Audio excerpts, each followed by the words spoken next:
You're watching the Action Sports Jax 24/7 network. Now it's time for the Brent Austen Show. Hey, what's happening here on a Tuesday? Welcome into the studios, Action Sports Jax 24/7 network. Brent Martineau, Austin Lane. Rob is back in. Boy, first time in the booth. Bleak in the booth for first time in a long time. How's are we off the rehab there, Rob? Gosh, are we back walking? We're back sprinting and everything? Oh, yeah, it's been almost a year now. I was going to say, I would hope so. I don't know.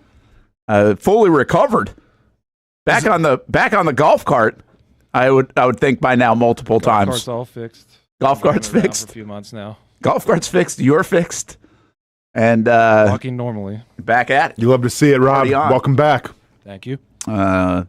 Listen, speaking of injuries, bad news out of the NCAA Women's Tournament with JuJu Watkins. That's and if any, I mean, I know it's not like an everyday occurrence talking women's basketball in the tournament, but she's the star of the Player of the Year this year. Player of the Year, probably. USC, really good. Potential puts a little end to the plans potentially now to their national championship hopes as well.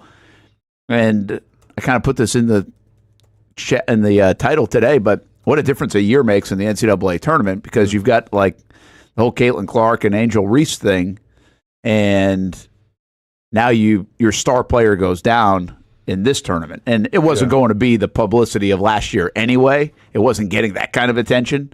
The Clark Reese thing was totally different. But you got the good breaks last year.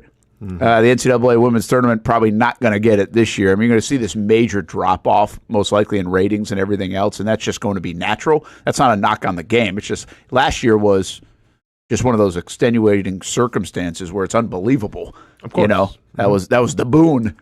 But what a difference a year makes. Yeah, what a difference a year makes. You know, I mean, you still have Paige Beckers, who's kind of like a household name in women's college basketball. You got Haley Van Lith, which, you know, if you know anything about her, back in high school, she got the Kobe Bryant stamp of approval, and Kobe kind of, you know, reached out to her and everything. So she got a lot of notoriety. And then her journey in college basketball as well, where she went from Louisville, dominated there, goes to LSU, kind of had a falling out, and then goes to TCU, and really kind of puts TCU back on the map. So I feel like those are kind of the remaining two big names. But yeah, I mean, when you talk about, you know, that injury, man, didn't Sabrina Ionescu from Oregon, when she was like the top player, didn't she get hurt in the tournament too, where it took her out for it? I feel like this happens like every once in a while, and it's a shame. Like, we're the best player. Beckers has had multiple injuries. Yeah. Right?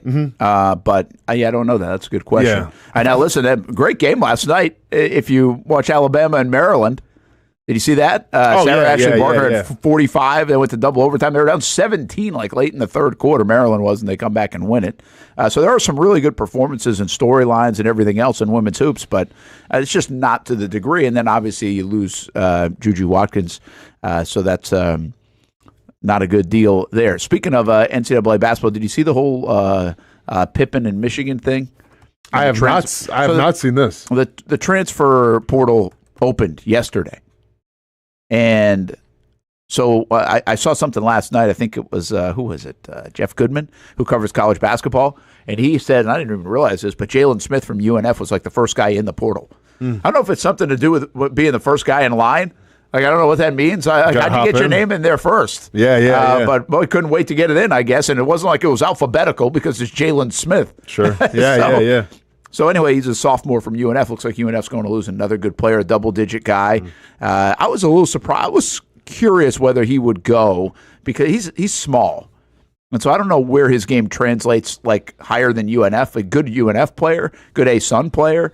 And they'll miss him, I think. But I didn't know like what opportunities he would have. It's not like he scored 20 a game, you know? Yeah. He's not Dallas Moore. He's definitely not that. So, but anyway, he goes in the portal, and we'll see if they lose anybody else. He was the first one in. By the end of the day, there were 716 guys in the portal. Dang. 716. It's going to be a different landscape next year. So one of those guys is Justin Pippen, who's the younger son of Scottie Pippen. He plays at Michigan. Okay. And he doesn't play a ton. Like he played like 5 minutes in the Big Ten championship or something like that. So he's you know, obviously not a main figure there, at least in his freshman season. And the way the portal is set up, you go in the portal, well, Michigan's in the Sweet 16. So, I mean, you got guys going in the portal that are still, like, playing for a national championship. Yeah. Now, this guy, he didn't even I saw a report. He didn't even attend the 2 games this past weekend. So he must have known that he was leaving and going in the portal. Okay. But, I mean, you could get the circumstance where,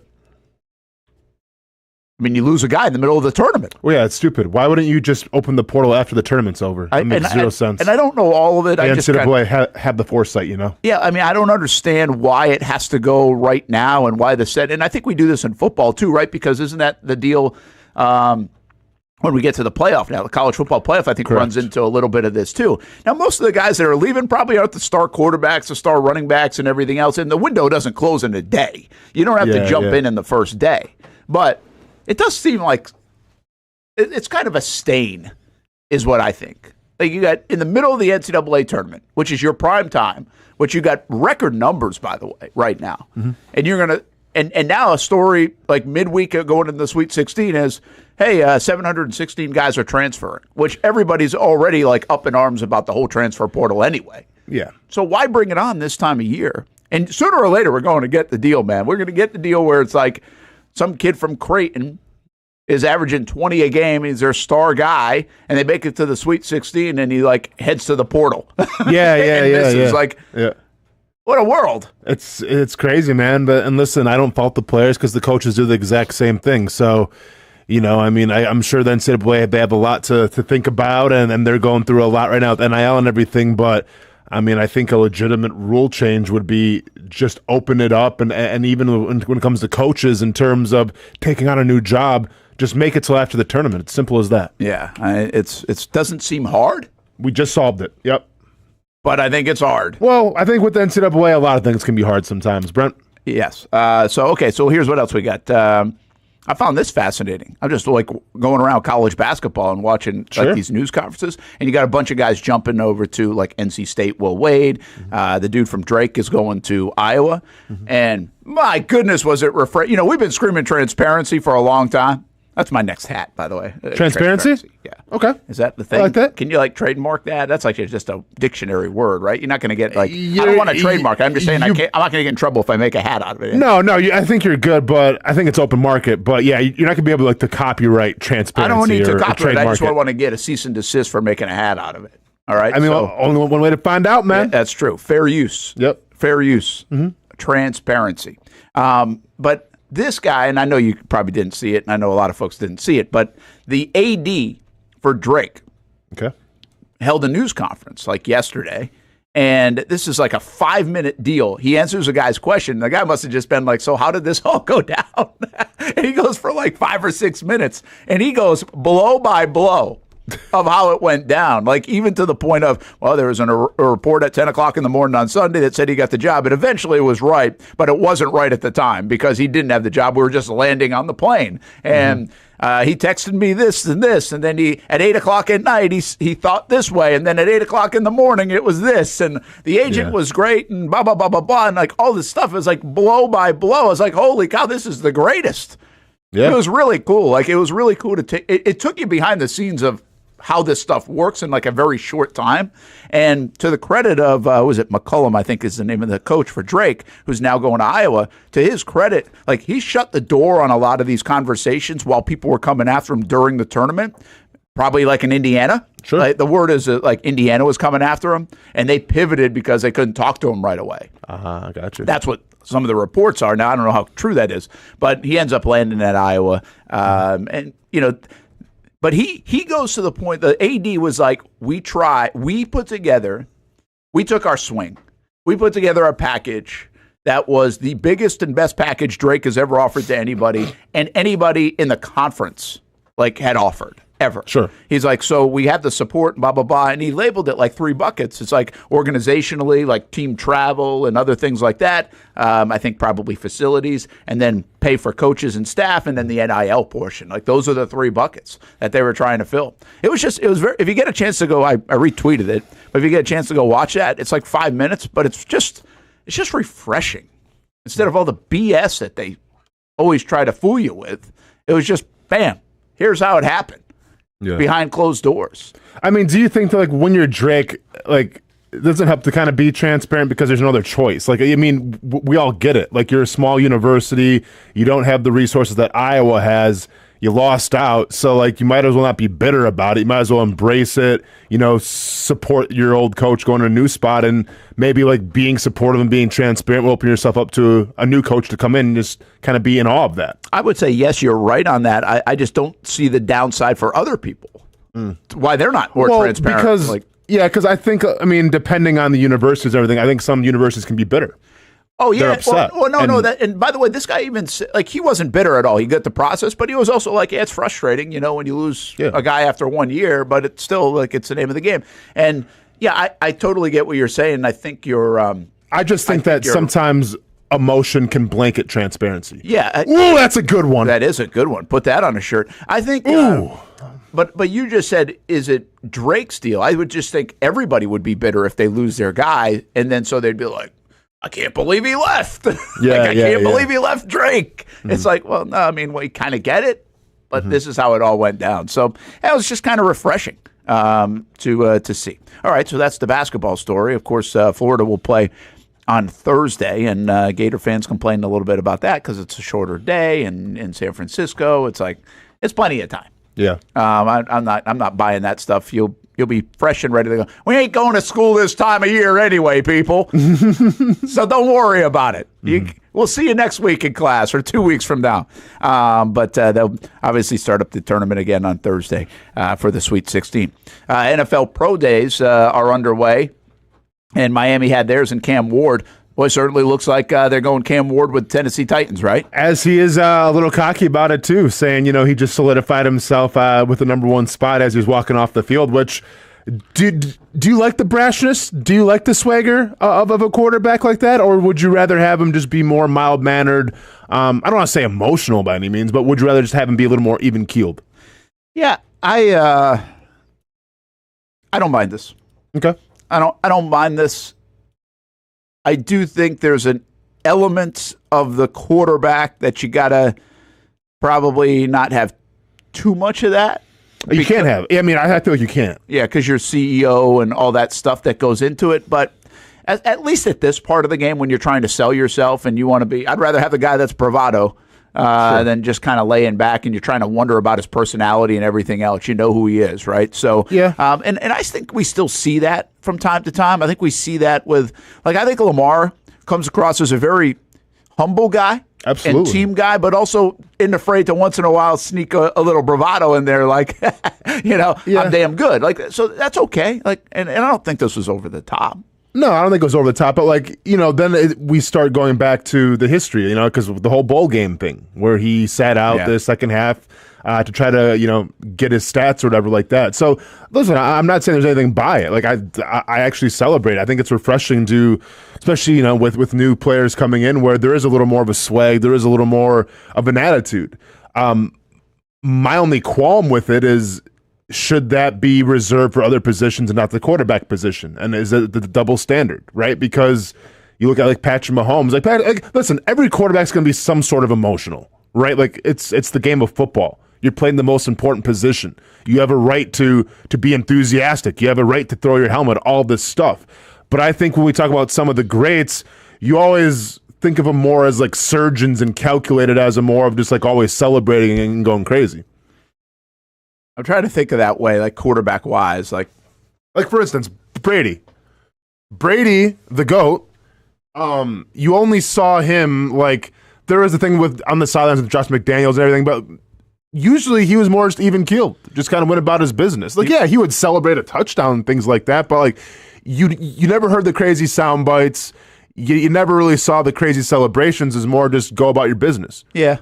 He was. You had the LFG before every game kind of moment, a little bit of that. To get riled up. And now, that was about as much as you got. Pre-ayahuasca Aaron Rodgers was kind of the same way, right? He was more of just he had the discount double check, but, just kind of went about his business.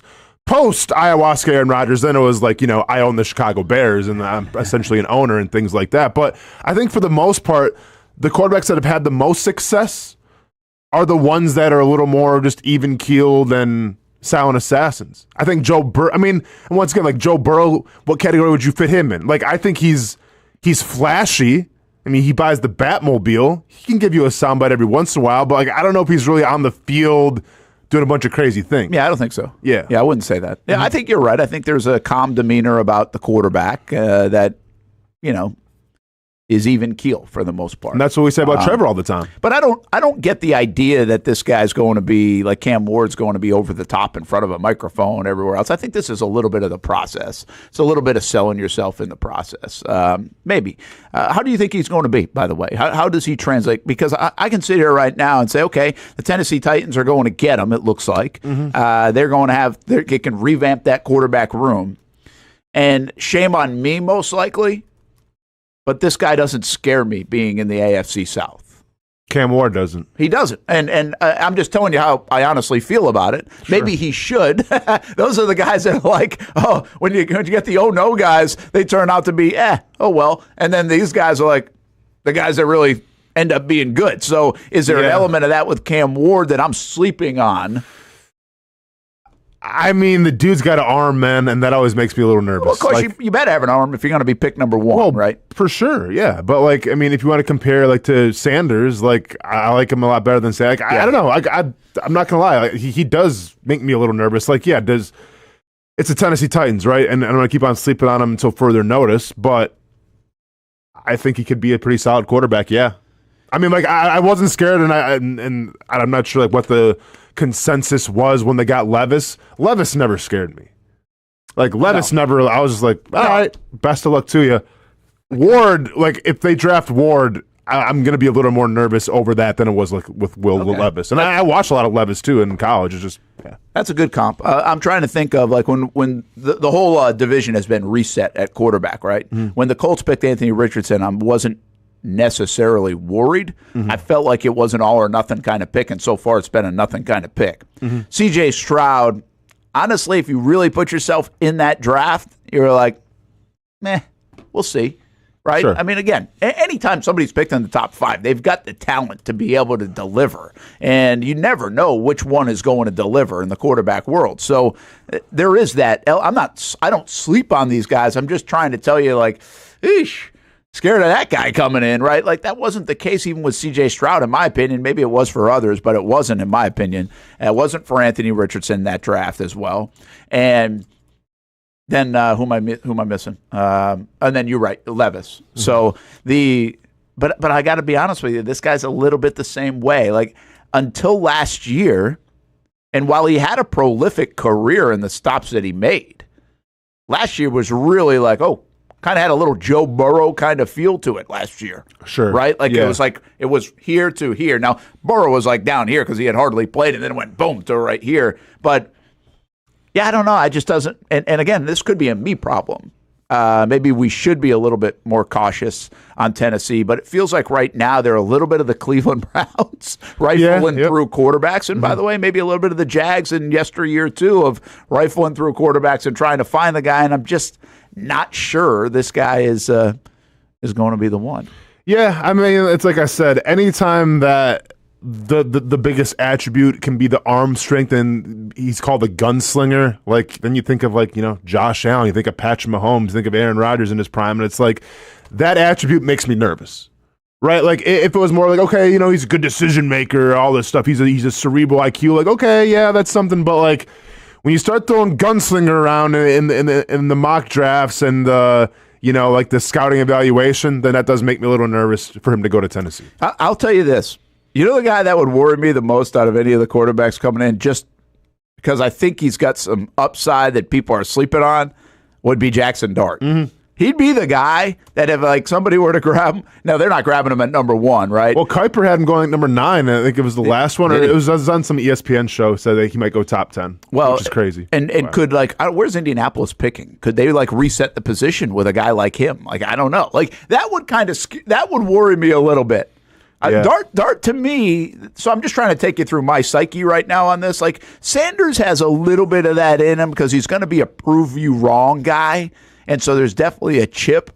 So I'm like, okay, it doesn't seem like it's worrisome, but kind of feel like Sanders and Hunter are going to be good football players to the NFL level. 14th for the Colts. Yeah, could they take a guy like Dart and try to move on? Like, I think that would worry me more than more than Cam Ward. Now, some of that has to do with the Titans because the Titans roster just isn't crazy good anyway. Sure. But what an opportunity for the Titans because they get a chance to reset that again just 2 years later. I thought they kind of had to pick Will Levis a couple of years ago. They were in a spot where they needed the quarterback. He fell to the second round to them, and it was a good value spot to try. Like, I don't fault them for trying to get Will Levis. Sure. But it doesn't look like it's going to work out for them and him in Tennessee. There's one other element here that's kind of a quiet element. The Jags were picking 5th overall. They beat the Titans twice last year to give them the number 1 pick. They also beat the Raiders late. And then, the Jags would have picked I don't know. I'm not saying they would lose all those games, but if they lost one of those games, they might have been picking 2nd or 3rd. Yeah.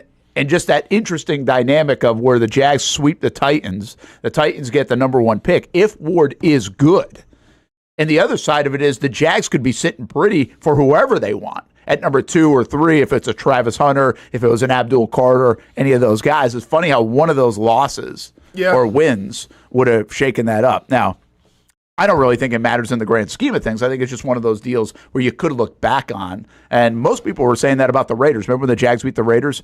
The Raiders had dropped to number 6 in the draft. And they're like, they just cost themselves a quarterback.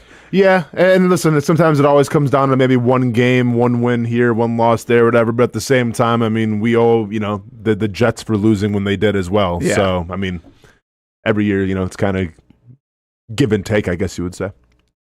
Shockyo mugshots.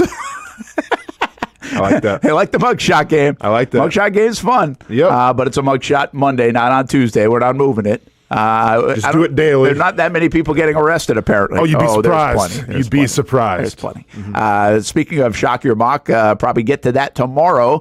Send them in now. sports@actionnewsjacks.com. Your favorite mock draft. Pro Football Network is the place to get those. We're going to take an early timeout today. Early for us. It's really like a normal timeout. But when we come back, we mentioned the name Abdul Carter, and he's a guy that someone recently mocked to Jacksonville. And where does that fit in on what the Jags need? Where are they at in terms of pass rush depth? Are we going to replay last year when it comes to depth at pass rush? And if you really had a shot at Abdul Carter, how fast are you running to the podium for this guy? Take a look at it when we come back. Brent Austen Show here on a Tuesday on the Action Sports Jacks 24/7 Network.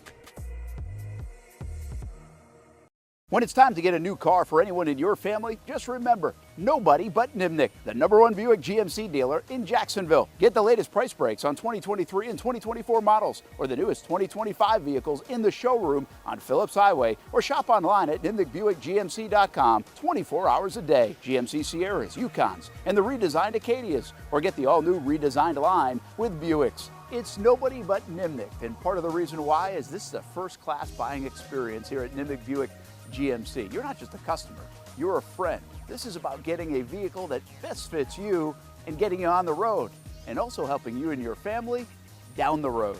Nimnick has a treating you right guarantee, courtesy, respect, fairness, and most Buicks, GMCs, and Jacksonville's only Car Bravo dealer, nobody but Nimnick. Who has put in the most years and stands behind a better experience?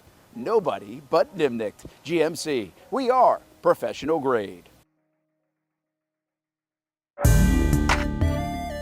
2024 provided plenty of memorable moments for the Jacksonville Armada on the pitch, including another conference championship game appearance for Tommy Krasanovich's under-23 men's team. Debuting this year for the first time, the girls in blue, as the Armada fielded a women's under-23 side in the WPSL and made its presence known with some highlight moments. Potential goal of the season! Then attention turned to the future, with MLS Next teams representing the Armada badge in 3 age divisions this fall, including an under-19 squad ranking among the best in the state. Those teams are a big focus on Fleet and Footy, covering the big soccer stories each week on the Action Sports Jacks 24/7 network. I'll put one in the back of the net for you. Join us for player profiles, fun interviews, and the very latest on the Fleet and all things footy. That's every Thursday at 2 p.m. I've been telling you about CGC Water Treatment and Plumbing for a long time now. Their drinking water systems remove up to 99% of contaminants. We've had a Connecticut water softener and drinking water system in our home for more than 7 years. You can see the difference whether you're washing clothes, the dishes, or what I like to do most, fill this up for some coffee every morning, and mostly all day. Remember, if you're not filtering your water, you are the filter. Don't be the filter.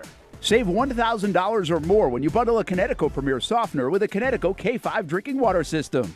The experts at CGC Water Treatment and Plumbing will test your water for free and determine your water score. Don't know your water score? CGC will find out and recommend the appropriate Connecticut water treatment solutions so you can improve it. Call 904-552-1242 or visit cgcwater.com. Ask about our 90-day love it or leave it guarantee. CGC Water Treatment and Plumbing, an authorized independent Connecticut dealer. Florida license number CFC 1432579. There's a saying in sports, you can't win them all, but you can win a lot with good folks on your team. Like that one painter, First Coast. It's tough to beat the sun in Florida, so your home fades. It's tough to beat that HOA when they come calling. Beat the sun, beat the HOA with that one painter, First Coast. And it's a good time to do it. Less rain to work around, and painting in mild temperatures is perfect. After all, the paint bonds to the surface so much better. Give that one painter First Coast a call at 904-417-3557 or look them up at first-coast.thatonepainter.com. Fast estimate, guidance on color and HOA requirements, and the highest quality job you'll find anywhere. Be a big winner in your neighborhood with that one painter First Coast on your team.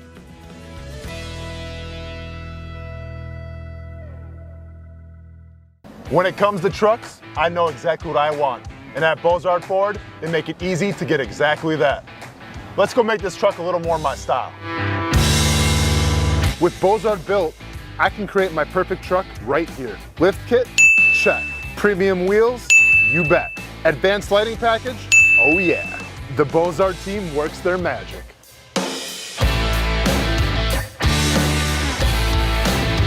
From bumper to tailgate, I'm making this truck mine. It's everything that I wanted and more. From the field to the gym to weekend adventures. This truck's built for my journey. Bozard Built. Customized for your lifestyle, built to exceed your expectations. Check out the inventory and available options at bozardbuilt.com. Unleash your dream ride. Customized, covered, and Bozard approved.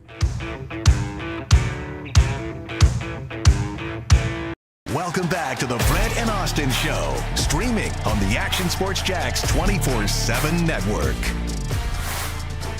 Well, how about this story with Mookie Betts, who's really one of the most fun players to watch in the game, a heck of a player for the Dodgers. And there's a mystery going on with Mookie. He started getting sick before they went to Tokyo and played a couple of games against the Cubs in Japan. And apparently still can't keep food down. It's been a couple of weeks. He's gone from what I read from 175. He's only 175 pounds. Isn't that crazy? Yeah. And he's down to 157. Dang. I saw somebody else say he's down to 150, but I think it was 157 is the reported number. So he's lost almost 20 pounds as the season's about to get going this week, and a little bit of a mystery that they just really can't figure out right now. Which means he won't be ready to go at the start of the season. Then you got to kind of work back into it, right? I mean, again, it's a weird game because it's not like physically fatiguing like during a baseball game to play normally, but the rigors of the season can be fatiguing. And so it's going to be pretty wild to watch how they monitor Mookie Betts, one of the best players in the game. Now, listen, the Dodgers are loaded. This is more a Mookie thing because you hate losing players, or you're not going to be able to watch it, or you don't even know when he's going to be able to play. But pretty wild scenario going on with Mookie Betts right now. That is wild. I mean, yeah, you said it. Obviously, they're loaded, so they won't miss him for too long. But I'm really curious to hear like what the final diagnosis is going to be. Yeah, this is like one of those House episodes. You watch House? House was good, man. House was great. I wasn't like an everyday Houser. It was kind of weird for me, I was addicted for a while. Were you? Oh yeah. That was like an all-in, all-out show too. Yeah. I felt like it had like a cult following. Oh, no, for right? sure. Like, I remember in college, one of my best friends from back in Wisconsin, I used to go hang out at his house all the time, and he was, like, obsessed. We'd watch, like, 10 episodes in a row, just crank right through them. But it was always, like, parasites. Like, 9 times out of 10, parasites. Parasite. Like, It's always a parasite. Oh, dude can't see. Oh, parasites in the eye. Oh, dude can't feel anything. He's got some parasites in the spine. Like, a whole lot of parasites going on in house. By the way, I'm just reading something. This has come out today. Came out last night. That said they're really encouraged by the progress of Betts, and says that he could be tracking toward playing despite being down 18 pounds in the opener. So that'll be interesting to see if he is. But I think Mr. Hugo just said we're going to do an MLB preview show. I wouldn't necessarily call it a preview show, but we will make our preview picks. I'm going to play all the greatest hits. Brent's going to pick the Reds again to win it, and I'm going to say that's a horrible decision. So, I think that is the plan tomorrow to do that because the season opens. You can either do it tomorrow or Thursday, so we'll figure it out because we're early enough where the games are just starting. And quite frankly, Hamby might want to be a part of that one on Thursday, as I'm saying it out loud. I feel like he would want to be. But so we'll see. Either tomorrow or Thursday, we'll get you set for baseball season. Interestingly enough, tomorrow we have Jacksonville Jumbo Shrimp Media Day. And one of the things we're thinking about doing, we're not locked in yet. We're still kind of figuring it out because it's like a late ad here on the Action Sports Jax 24/7 network. We'll have our show 10 to 1 tomorrow. We have no gate fees at 2 o'clock where we talk baseball and softball. I'm thinking about taking that show over to the baseball grounds. And then from 3 to 4, do an hour of Jumbo Shrimp baseball and have some folks rotating in and out. Of course, they have the new renovation going on over there as well. So get ready to kick off baseball season. We might do an extra hour of baseball between 3 o'clock and 4 o'clock tomorrow on the Action Sports Jax 24/7 network. So if you like baseball, stay tuned for that. Opening day is on a Monday at noon in Cincinnati, not 5 a.m. in Tokyo, a week before everyone else. Well, maybe. What everybody or most people open up on Thursday, right? Yeah, I think so. Isn't that the deal? Brewers got prime time taking on the Yankees on ESPN baseball. Wow, what a treat! Yeah, most everybody is Thursday. 3 o'clock it starts, 3, 4, and then there are a couple of games. Actually, your game's not prime time on Thursday. It's not on it's ESPN, isn't it? It is ESPN, but it's 3 o'clock. Yeah, 3 o'clock. Oh, I thought it was the 7. Okay. It'll be right in the afternoon. Go home right after this and go watch some ball. That's still cool, yeah. You get the Detroit Tigers and the Dodgers are the primetime 7 o'clock game on ESPN. And then a couple of night games with the West Coasters, Chicago and Arizona, and the Athletics in Seattle play. And then, of course, that opens up the full slate for everybody in Major League Baseball. Mr. Pico's been giving me an update. By the way, Worcester is the AAA team of the Boston Red Sox, and they're going to have exactly what he just says here. 2 of the top 3 Boston prospects and Yoshida, the pitcher who was on a rehab, going to start the year in Jacksonville against the Jumbo Shrimp. So that's pretty cool. Yeah. So if you like minor league sports, that's pretty good. What are we doing here? I mean, like, is this... I mean, first of all, I don't know if this is a fire drill or... Can the stream hear this or not? I'm sure the stream can hear that. Fire drill. Faulty fire alarm. Is this a fire drill or is this like a hurricane? What are we have doing? No idea. Okay. Well, we're going to find out in a moment. We're close to the door, though, so we can get out quick. Well, should we like... Okay. Rob, you get us. Let us know what we're supposed to do. But... Usually we're supposed to go outside and meet in the parking lot. I need an adult here to chaperone me. I don't know what to do. Rob's supposed to be our adult. He has breaking news. Rob, are we supposed to leave or what, man? You want to chaperone us out of here or can we stay? Rob, you can leave and check everything out and then just come back and report to us. That's true, too. I mean... Let us know if we really should. Yeah, smoking in the bathroom. What else could be going on here? Does the alarm? Is that the trick of the vaping? By the way, what's up? Oh, vaping? I don't vape. I don't know. I know, but do you not get that? I have no idea. I mean, hey, if you're that in need for nicotine, just throw a dip in. You know what I'm saying? Like you'll be all right. That's what people did like in high school at our school when I was in high school. Guys would just go dip at during study hall and stuff. You think Hamby pulled the fire alarm? Trying to sabotage the show, perhaps? Said, I want another sick day. Well, I'll tell you what, man. If we find out who did this, it could be another mugshot Tuesday going on. Mugshot Tuesday.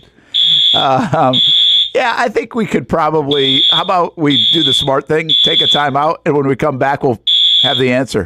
At the very least, so you don't have to listen Someone's to the alarm. going to pay for this. So you don't have to listen to the alarm for the next few minutes. Mm-hmm. When we come back, we'll talk a little Abdul Carter.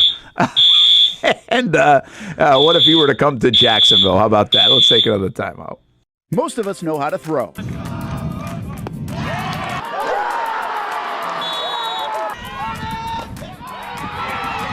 But you need to know what to throw. I'm not talking about footballs, baseballs, softballs. We're talking about those items you need to recycle. Republic Services explains it easy. Recycling simplified. 1.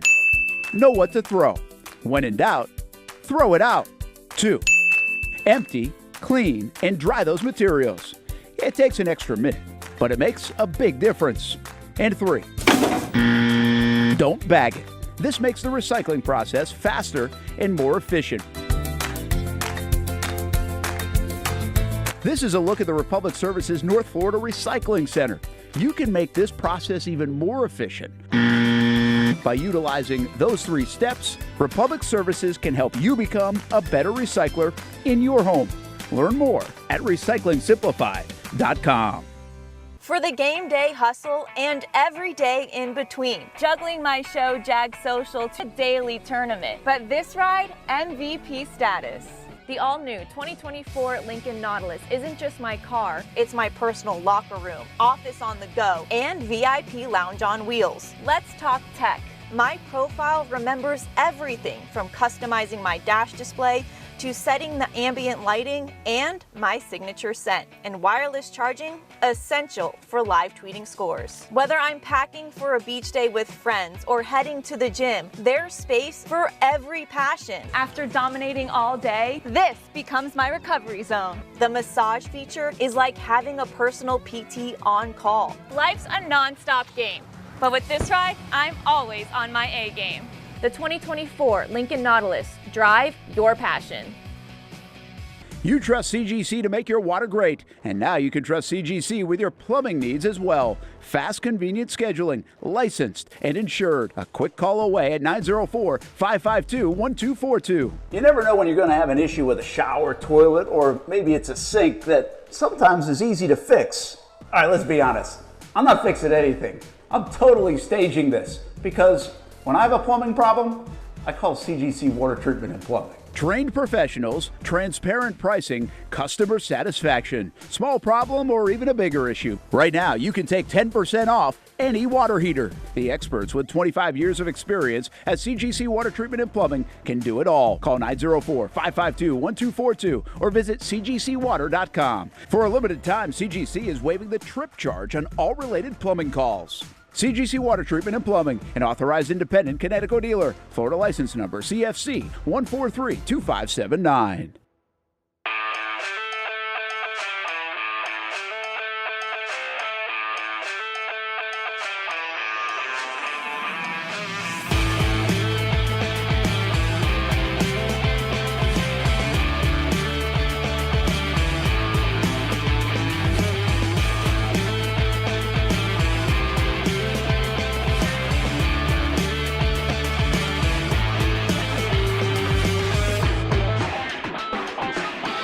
Action Sports Jacks is the biggest brand in Jacksonville, and we're excited to add another partnership for this team's biggest season yet. Action Sports Jacks 24/7 is now the official streaming network of the Jacksonville Sharks for their 15th season.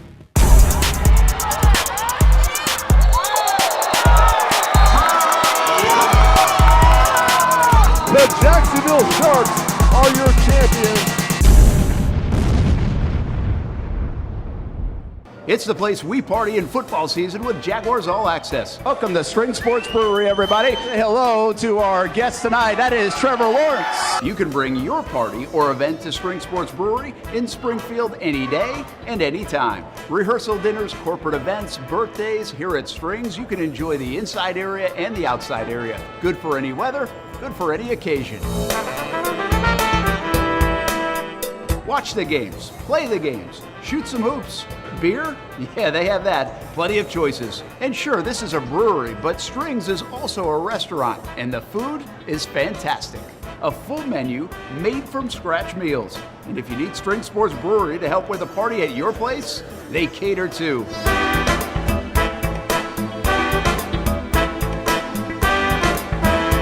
Family, beer, food, sports. Spring Sports Brewery in Springfield. Welcome back to the Brent and Austin Show, streaming on the Action Sports Jax 24/7 network. It stopped. Wow. Holy cow. By the way, the crazy thing is, and I don't know what it sounded like for everybody listening and watching the show, but when we took our headphones off, it was like 5 times louder. Yeah, it was insane. I mean, and by the way, it was a drill. It was a drill. Everybody's okay. Thanks for updating us on that. I buried the lead there. Yeah. And also it just went off like 30 seconds ago. Perfect timing. We were just going to come back with the show. Mm-hmm. Yep. But nobody came in here looking for us to see if we got out, by the way. Did you notice that? Yeah, man. I feel like we're just kind of like the we're off in the corner, man, doing our own thing. Oh, we are off in the corner. Saying? Like, we're in this spot in the building that isn't like, there's not traffic that goes through here. And so we're out in the corner. They love using the bathroom, though. Yeah. Bathroom's always like, so we have like our own little bathroom off to the corner, and that bathroom is always locked. Yeah. Because someone's always in it. Somebody's always in it. Sometimes it's hairspray. I don't know what's going on in there. It's a nicer bathroom, so people use Well, that. yeah, it's its own private bathroom, man. I get it. That was wild. We went outside. We were like, everybody was outside. But you still don't know if it's a drill or not. Mm-hmm. So I was like, is this a fire drill? They were like, yeah. And I said, are you serious? Like right in the middle of our show. You couldn't let us know? Obviously, they're trying to do it because we don't have TV right now. Sure. So it's a good time. I mean, that would be a great time. I've been here 17 years, and I don't ever remember. Rob says he remembers a bunch of them, and he's been here a long time now, too. Yeah. I've been here 17 years. I don't remember a fire drill. Yeah, but they usually send out an email or... Yeah, we didn't get one of those. And tells you. No heads up today. But, there you go. A little fun on a Tuesday, I guess. I mean... Or not fun. Now I got a headache. Well, yeah. I mean, are they going to... I know I'm a freelancer and everything, but are they going to handle the ear damage that I just incurred? Are they going to handle my bleeding eardrums? Because that thing is... I mean, it sounds like we're right next to it. We're not. There's a distance here. That thing was loud. Well, it was loud. And, but by the way, that's kind of the point, though. It works. I know. That's the point, I guess, isn't it? You remember this? People kind of liked them. And didn't you like them in school? Elementary school and stuff. Fire drills? Yeah, come on, man. We had people we had kids would pull them when we get all the if you had a big test coming up, sometimes some of the riffraff would pull the fire alarm. People, is it? Yeah, do you get it's not jail time, but what? A little fine? I think you get arrested for that. Can't you? Really? For pulling a fire alarm? Or maybe it's like a misdemeanor. $200, $200. I don't know what it is. We had a few bomb threats when I was in high school. Oh, wow. See, I never had that. Field, and then eventually they just let you go home. Yeah, I never had that. And now that's like a weekly, monthly something thing, which is crazy. I'm not going to lie. The whole, I get it. Like the whole panic, like, we got to get going. But like that bell, this alarm here, I'm not feeling it. I think we need something else. What do you want it to do? I don't know. Just be like, hey, there's a fire. Let's move out in a singly orderly. There's a fire. Well, no, you know what I'm saying? It's like, hey, there's a fire. Now relax.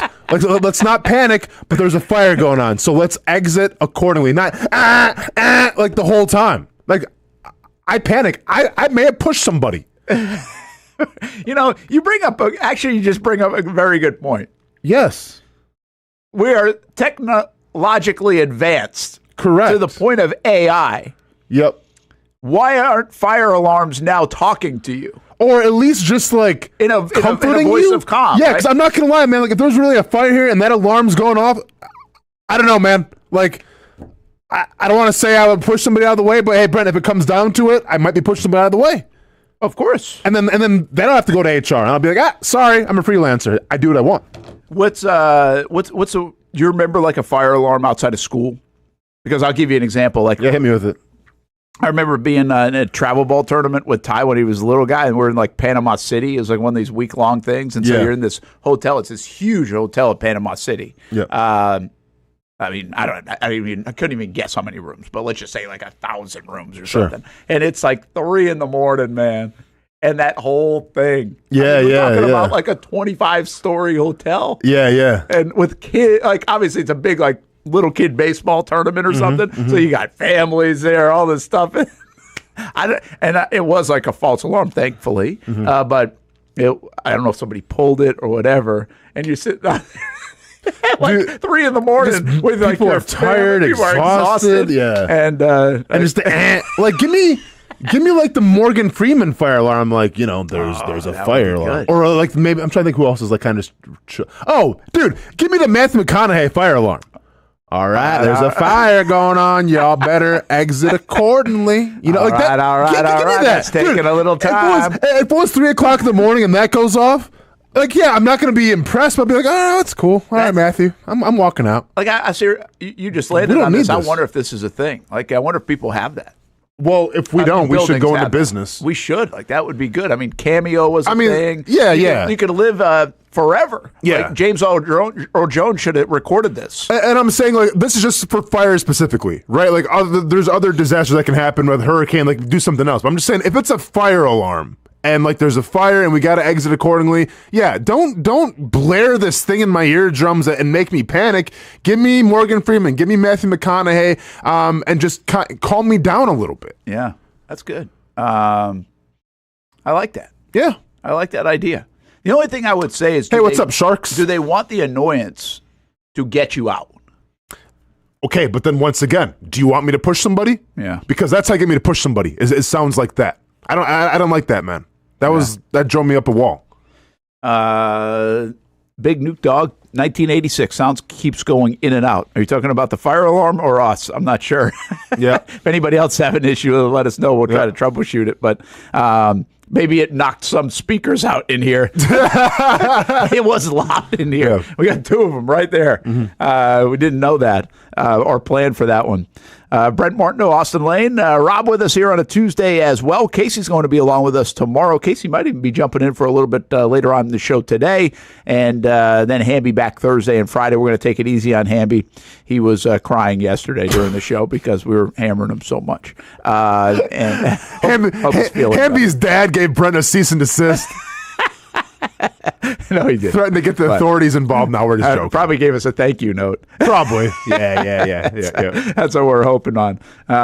Abdul Carter. Not even talking about him because nobody thinks he's going to get to 5, right? Yeah, I don't think so. I mean, he's arguably the best player in the draft. So usually the best player in the draft, and I get it, he's not a quarterback, but the best player in the draft doesn't usually fall to 5, especially when there's no off the field issues. Well, he did today. In our buddy Mike Tannenbaum. I thought you meant like, he got in trouble. Did you see the news? No. I'm like, what? Okay. Well, what's interesting is his injury hasn't seemed to cost him here in this draft.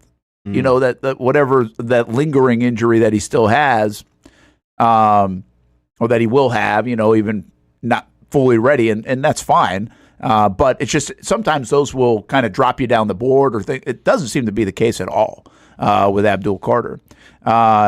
Ironically, 310 Fire 11 just writes in. Nice. If Abdul Carter is available at 5, there'll be a lot of teams wanting to trade up. Jags may consider trading down. That's actually a good thought, too. But could you say the same about even Travis Hunter?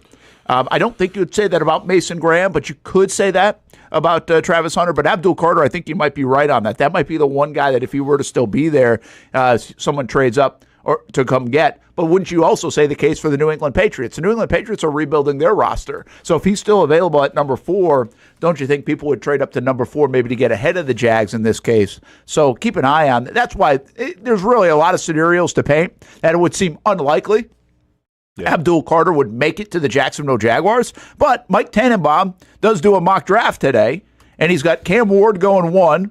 He's got Travis Hunter going to Cleveland, which is a possible landing spot for him as well. Then you got the Giants taking Shedeur Sanders. Armand Membu out of Missouri going to the Patriots. And then Abdul Carter to the Jags at number 5. Now, listen, there are a lot of thoughts that New England could take an offensive lineman. Whether that's Campbell, whether that's Membu, who knows? They need one. You do think the Giants and the Titans are going to go quarterback. So this really lands on, like, what's Cleveland going to do? Are they going to take Abdul Carter? Are they going to take Travis Hunter? I mean, that's why, like, if New England goes offensive line, it opens up everything for the Jags to either be like Mason Graham. I still think Mason Graham could end up even in New England. I mean, they took a free agent interior out of the Eagles, of course, but they still could go that route. I mean, Variable's a defensive guy. If he loves this guy, hey, good go Mason Graham. So I think, I'm not predicting it. I'm just saying he could. Sure. They have a lot of holes on that team. But what New England does really factors in more than anybody else, because you would think Hunter, Abdul Carter, Mason Graham, 2 out of those 3 are likely going to be there if New England goes like offensive line. No, for sure. And that's going to be a big if as well. But I think New England, like, they need a wide receiver, but if Hunter's not there, I mean, if Carter's there, they're taking, like, I think every team in this draft would take Abdul Carter over Mason Graham. No doubt. Yeah. Who do you think Cleveland should take? Should they take Travis Hunter or Abdul Carter? Because that's really where this could. I mean, listen, if you talk about Myles Garrett and Abdul Carter, yikes. I know it. Yikes. Yeah. That's pretty. Ring the alarm again. What now? Why do you think everybody's all over Abdul Carter? I mean, well, I can tell you, it's got like I think I read it on today. It's got like an 18.5%. I think let's see the number. 18.5% of his pass rushes he got pressure on last season. Sure. 12 sacks and 23.5 tackles for loss. Here's the write-up, by the way, from Tannenbaum. His ability to play both off the ball and off the edge will draw comparisons to Micah Parsons. I think Carter might actually have more power in his game than Parsons. Even with Josh Hines-Allen and Trayvon Walker, Jacksonville struggled with its pass rush last season, finishing 28th in sacks. They only had 34, and those guys obviously had about 20 of them.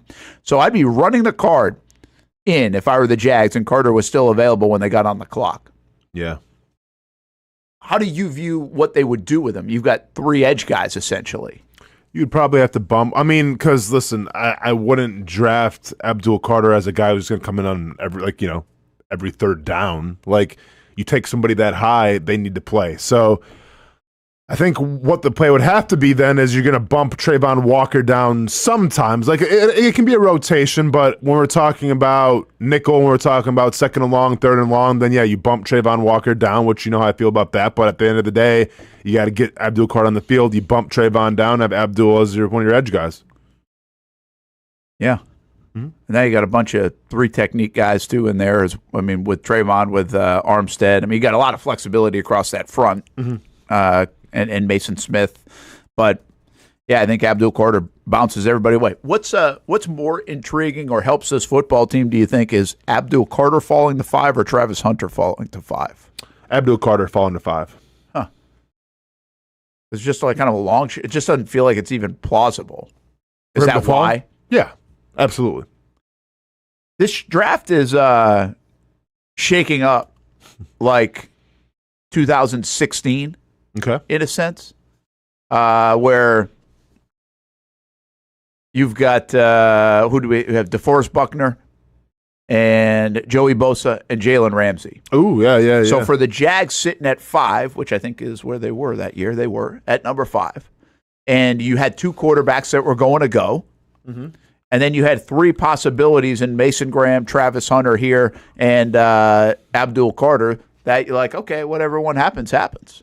Yeah. Kind of feels a lot like that. Yeah. And you hope that it works out that way because what transpired there were a lot of good football players in that draft. Sure. DeForest Buckner actually went after 5 because Dallas took Ezekiel Elliott. Mm-hmm. But if you do have that, now you've got, you're going to get a good football player. You take a mimic of 2016 in that regard. No, without a doubt. I mean, I think the biggest question is if Abdul Carter somehow does fall to Jacksonville, is do you pull the trigger on him or do you get drafted? Because, like, I think if Carter was to fall to Jags, a team would be willing to give up a lot to get him. So, like, theoretically, if a team gave you another first-round pick, so if you had 2 first-round picks for Abdul Carter, would you trade it away? Like, would you make that deal? Oh, probably. Yeah. Yeah, I mean, yeah. I think almost any GM would do that. Like, sure. Yeah, I don't think any player, and I'm not sure you're going to get that kind of. Well, I mean, first of all, they would do it for quarterbacks. Like, quarterbacks always warrant that. Yeah, well, that's true if you want to raise it. Yeah, I don't know if this guy's going to demand that, but I think to answer your question, I think quickly, yes. Okay. It's funny. It's like I think that's like the feeling that you're going to get, right? Is like the Abdul Carter, the Travis Hunter. You can kind of run up to the podium if those guys are still on, or run up the car to, whatever the phrase you want to use. But I also think, like, as quickly as you do that, if somebody did come calling, if it was a pretty good haul, because, again, the Jags can go in a variety of directions, right? Let's just say somebody wanted to trade back, give them a first-rounder and a this or whatever else, and they drop back to, like, number 11 or 12. Well, the Jags could take a bunch of guys 11 to 12. I mean, you could – Ted McMillan most likely is going to be there at that time, right? I mean, you could go maybe there's a corner that at that time that you'll take. Maybe it's Ty Warren, the tight end. I mean, there's a lot of different places to go, and you still get all that draft capital. So, yeah, I think they would probably do that in a heartbeat. I mean, I think, listen, to me, the biggest thing is going to be because I think Cleveland's going to take Abdul Carter. Like, I get they need a quarterback eventually too, but like they're taking Abdul Carter, I think.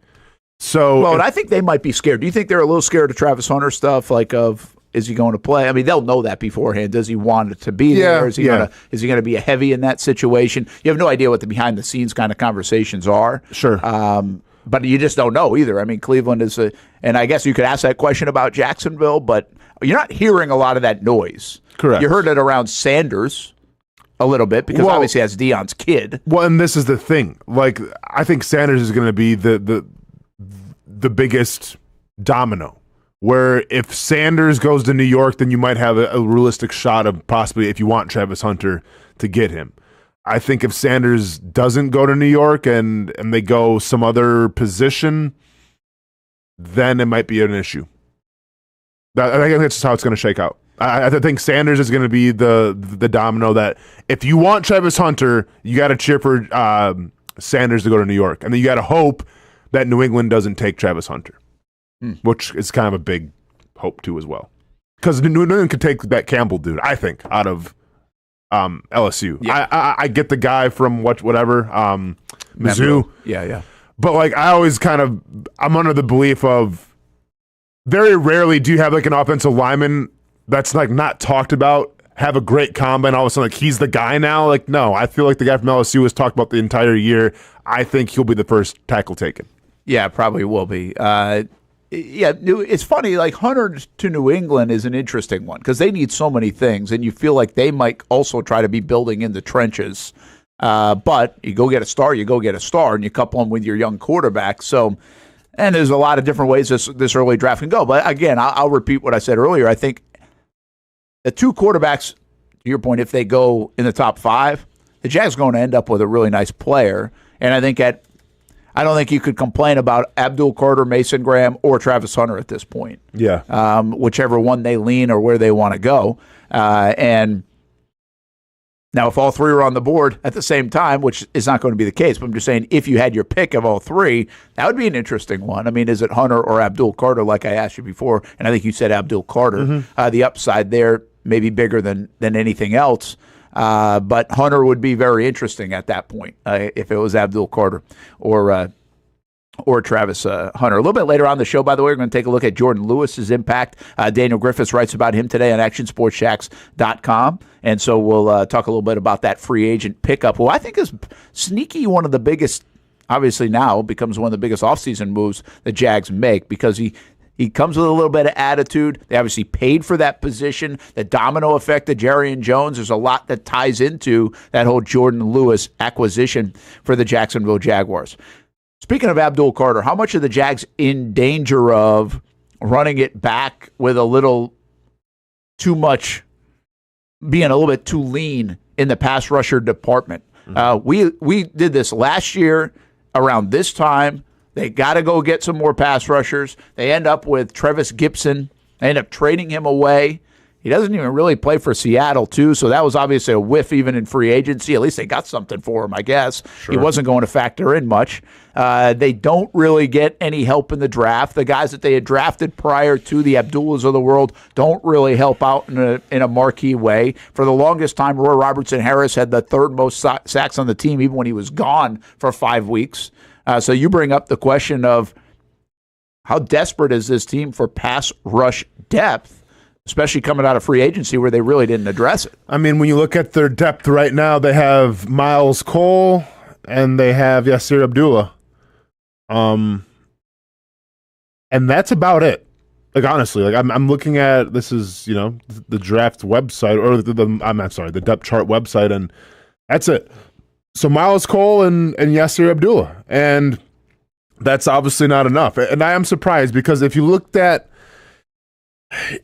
needs during free agency, yes, they've shored some things up, right? You've got your new center after Mitch Morse decides to retire. That was important. Got you. Okay. You've got some help in the secondary, whether it's safety, whether it's corner, nickel corner. Like, we'll see how that comes to fruition in due time, but you address that a little bit. I feel like another pressing need was edge and pass rush depth more specifically, and we don't see that here. So it's one of those things where, I mean, okay, you have time and that's great, but also, like, if there truly is a guy that you like, why not go after him right now before another team snags him? Because it's not going to break the bank. You're not talking $16, $17 million for an edge rusher. We're just talking depth that, you can bring a rotational guy in that you feel good about. Yeah, we don't. I mean, Abdullah got a little bit of a chance. It's fine to have, to try to develop these guys. He's not their guy. You can't imagine that that's going to be a thing. Cole is a 7th round guy. I mean, what can you? I just don't think you can lean on any of it. There's no way with Cole and Abdullah they can lean in and be like, okay, we feel pretty good. Yeah. The other thing here, again, and I'm not going to get into last year's discussion, which became a big discussion, which became their answer, which wasn't good enough, is Eric Armstead can play out there, but can play out there. What I would suggest, Austin, is from a depth standpoint, not an only out there. Like, he can move around if needed to give you another look out there, but they want him inside. It looks like he's going to go back inside. Yeah. Hey, Brent, I don't want to do this game again. Just stop. Don't even put it out in the universe. Yeah, but he's a body that you can use, and Tyler. I'm a body. You're a body. Well, I'm not those kind of bodies. But Bleak Bills is a body. Just you want to throw bodies out there? Then throw bodies out there. But I want to have, like, production. And production, we're talking about Eric Armstead. Please stay inside and then get us some depth on the outside. Yeah, and again, you can get depth a little bit later, to your point of the maybe like it's a veteran guy that just comes in. I mean, maybe it is that like Trevis Gibson kind of player that, who knows, could contribute. But this is all going to happen in the draft is the bottom line. So where does that become a priority? I mean, the Jags, we don't exactly know what they're doing at that other corner spot. Jerry and Jones going to give it a try, it looks like. The Jags seem like you want to get better at that defensive tackle spot, a la Mason Graham. They do have some other younger players. They don't have to invest a lot in the interior and along the front other than edge rusher. After that, wide receiver is going to be a pick or two in this draft. Running back would seemingly be a pick. Tight end would seemingly be a pick. I mean, so they have positions where they got to fill out in this draft, but you just wonder how high up edge rusher will be. Because once you go to the, 4th, 5th, 6th round, are you getting a guy that you can count on like this year? Even if you can develop him, are you getting a guy that you can count on this year to make an impact? And so that first pick is fascinating to me at what they do at number 5 because the domino effect is real. If they don't get, let's just say they take Mason Graham. They take Mason Graham, they still have holes at receiver, edge, and potentially corner. So where are you going in the 2nd round? I know that's options, but that's where you're going to find the next guy that's really going to make an impact for you in year 1. And then I'll give you the 3rd round, too, where they do have 2 3rd-round picks. But those that becomes a little bit, how much of an impact have 3rd-rounders made in Jacksonville the last few years right away? Not much. Now, can you find the guy that will? Maybe they can. But, man, that edge rusher is... They've gotten so lucky with the health of Josh and Trayvon that they haven't had to tap into that too much. But they certainly haven't had the rotation that you want at edge. I mean, it has to be a major priority because they left it that way in free agency. Yeah, and I would hope it's a priority. My only point is that if you didn't address it early on, and once again, I'm not saying break the bank on anybody, just get depth with a guy that maybe had 7, 8 sacks in a season, like just to give you a little more vote of confidence. But like if we're talking about waiting towards the draft, okay, then what are we talking about? We could talk about 3rd, 4th, 5th round pick at the edge? How confident are you in that? Yeah. So we'll have to wait and see. You can always sign an edge guy. Like, it's not like you'll find. Yeah, you can find somebody. I mean, like, maybe, for instance, Brent, maybe the draft doesn't go their way in terms of getting an edge player. Well, you can still sign somebody in free agency. My only point is like, why are you waiting though? Like, if there's a guy out there that you like, that you have your eye on, well, then don't wait till the last second because you can go someplace else, and then what are you going to do? Yeah. A couple of interesting comments in the chat. Delphonic, hey, welcome back. Hope spring break is good. Rams have been known to draft older players who have an immediate impact versus younger developmental players. That will be something to watch. Clay Matthews, Dante Fowler. Yeah, sorry, that was free agency. That was free agency, yeah. But, I mean, what Fisk, I think he's referring to in that sense. 310 Fire 11 again. Trading down provides an option to get extra second or third round quality edge player. And what I often say about this, that extra trading down and getting the extra. I'm not like a huge let's gather picks because we've had plenty of picks in Jacksonville. But I do think in this conversation, while you would like a stud player, you feel like you already have your stud guys on the edge. So the depth is actually easier if you do get a third round pick, where he can make a difference, but it doesn't feel like he's got to force your hand to play him, or there's this debate about playing time, or like if you got Abdul Carter, listen, if you got Abdul Carter and you solve a couple of things because you're probably kicking in Trayvon sometimes inside, and so you help that out, and you get an edge guy and you help that out and you make it even better. So you deal with that, and that's okay. But it does present some things where you have to move people around to get the guy on the field more, is my point. Yeah, and let me ask you this. Like, assuming that Abdul Carter does fall for whatever reason, and he's too good to pass up, does this give premise then to the Jaguars trading Trayvon Walker? Well, then you could do that and save the dollars. Now, what I think, actually, it won't be done by then. So if you were able, that's why you wait to do the contract until after. Sure. Then you could actually make a move there. But even that, Austin, let me ask you this. In theory, I guess you're right. Mm-hmm. But the bottom line is Trayvon can do multiple things, so why wouldn't you utilize that? He can do multiple. Well, we think he can do multiple. Well, we think he can, yeah. We're not positive. It's true. We haven't seen him there. But you can use his versatility. And then the other question I would ask you this, is Trayvon Walker right now better than Abdul Carter? I mean, listen, I would take Trayvon Walker right now over Abdul Carter as a rookie. Absolutely. But it comes down to eventually, if you think he's the guy, which I think we all think Trayvon Walker's the guy, well, you got to pay him. And that's going to be a pretty high price contract with the way the market's looking now. It's going back up again in terms of edge rushers. So I don't know, man. Because I still wonder where all the smoke came from Trayvon Walker, because it didn't make any sense at all. Yeah. The only thing that would make a little bit of sense that you could see, okay, well, I get that then, is if they did draft Abdul Carter. Well, and they can't plan on that. Yeah, obviously. You can't plan on it, but I don't know. Maybe there was a rumbling of, hey, well, if he falls to the Jaguars and Trayvon, I don't know. But I will say this. I don't know how I'd feel if they got Abdul Carter and then moving Trayvon Walker to the 3. Yeah, he was versatile in college. How would it work at the pro level? Would you be better getting and what would you get for Trayvon Walker, I guess is the next question. Could you get a first rounder for him, you think? It depends how desperate it looked like you were. Okay. I think a lot of times it looks like, okay, are you trying to get this? Yeah, I feel like then you probably get a second or something. Well, here's the other thing. You don't need to move him right now. True. I mean, you got another year, and then you got the fifth-year option, so you wouldn't need to. You could try it and figure it out. So but wouldn't the market be hottest, though, right now? I would think so. Because then a team could take him on for another year before they have to pay him as well. Yeah, but you could always make the case that the market would be really hot, like in October or November, with a contender too, right? And somebody gets hurt or something like that. And I would think even next year, around the league year starts, he would become. We see a lot of trades at that point. Then he would be a hot commodity as well. So yeah, I agree with Delphonic here. I think we are all on the same page. I think you try to figure it out with all three guys. Like, how do you make you're just awesome there.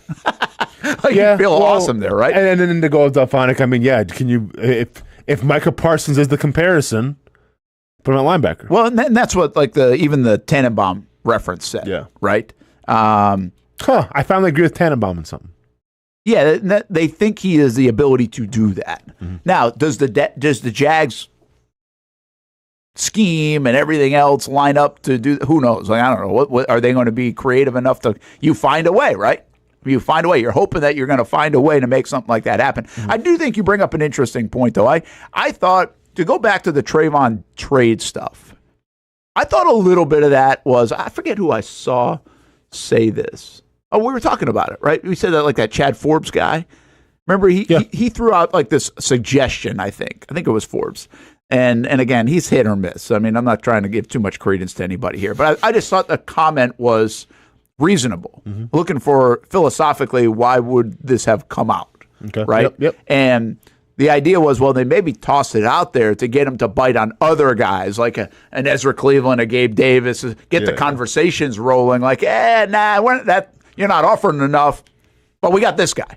I don't know if that works like that. No idea. The one thing I would say, though, about the Jags, like, when you do have a new regime, and especially one that's reset like this, it opens the door up to a lot of phone calls, right? If I'm another team, I'm definitely calling and asking about things because I'm trying to gauge, like, what's James Gladstone all about?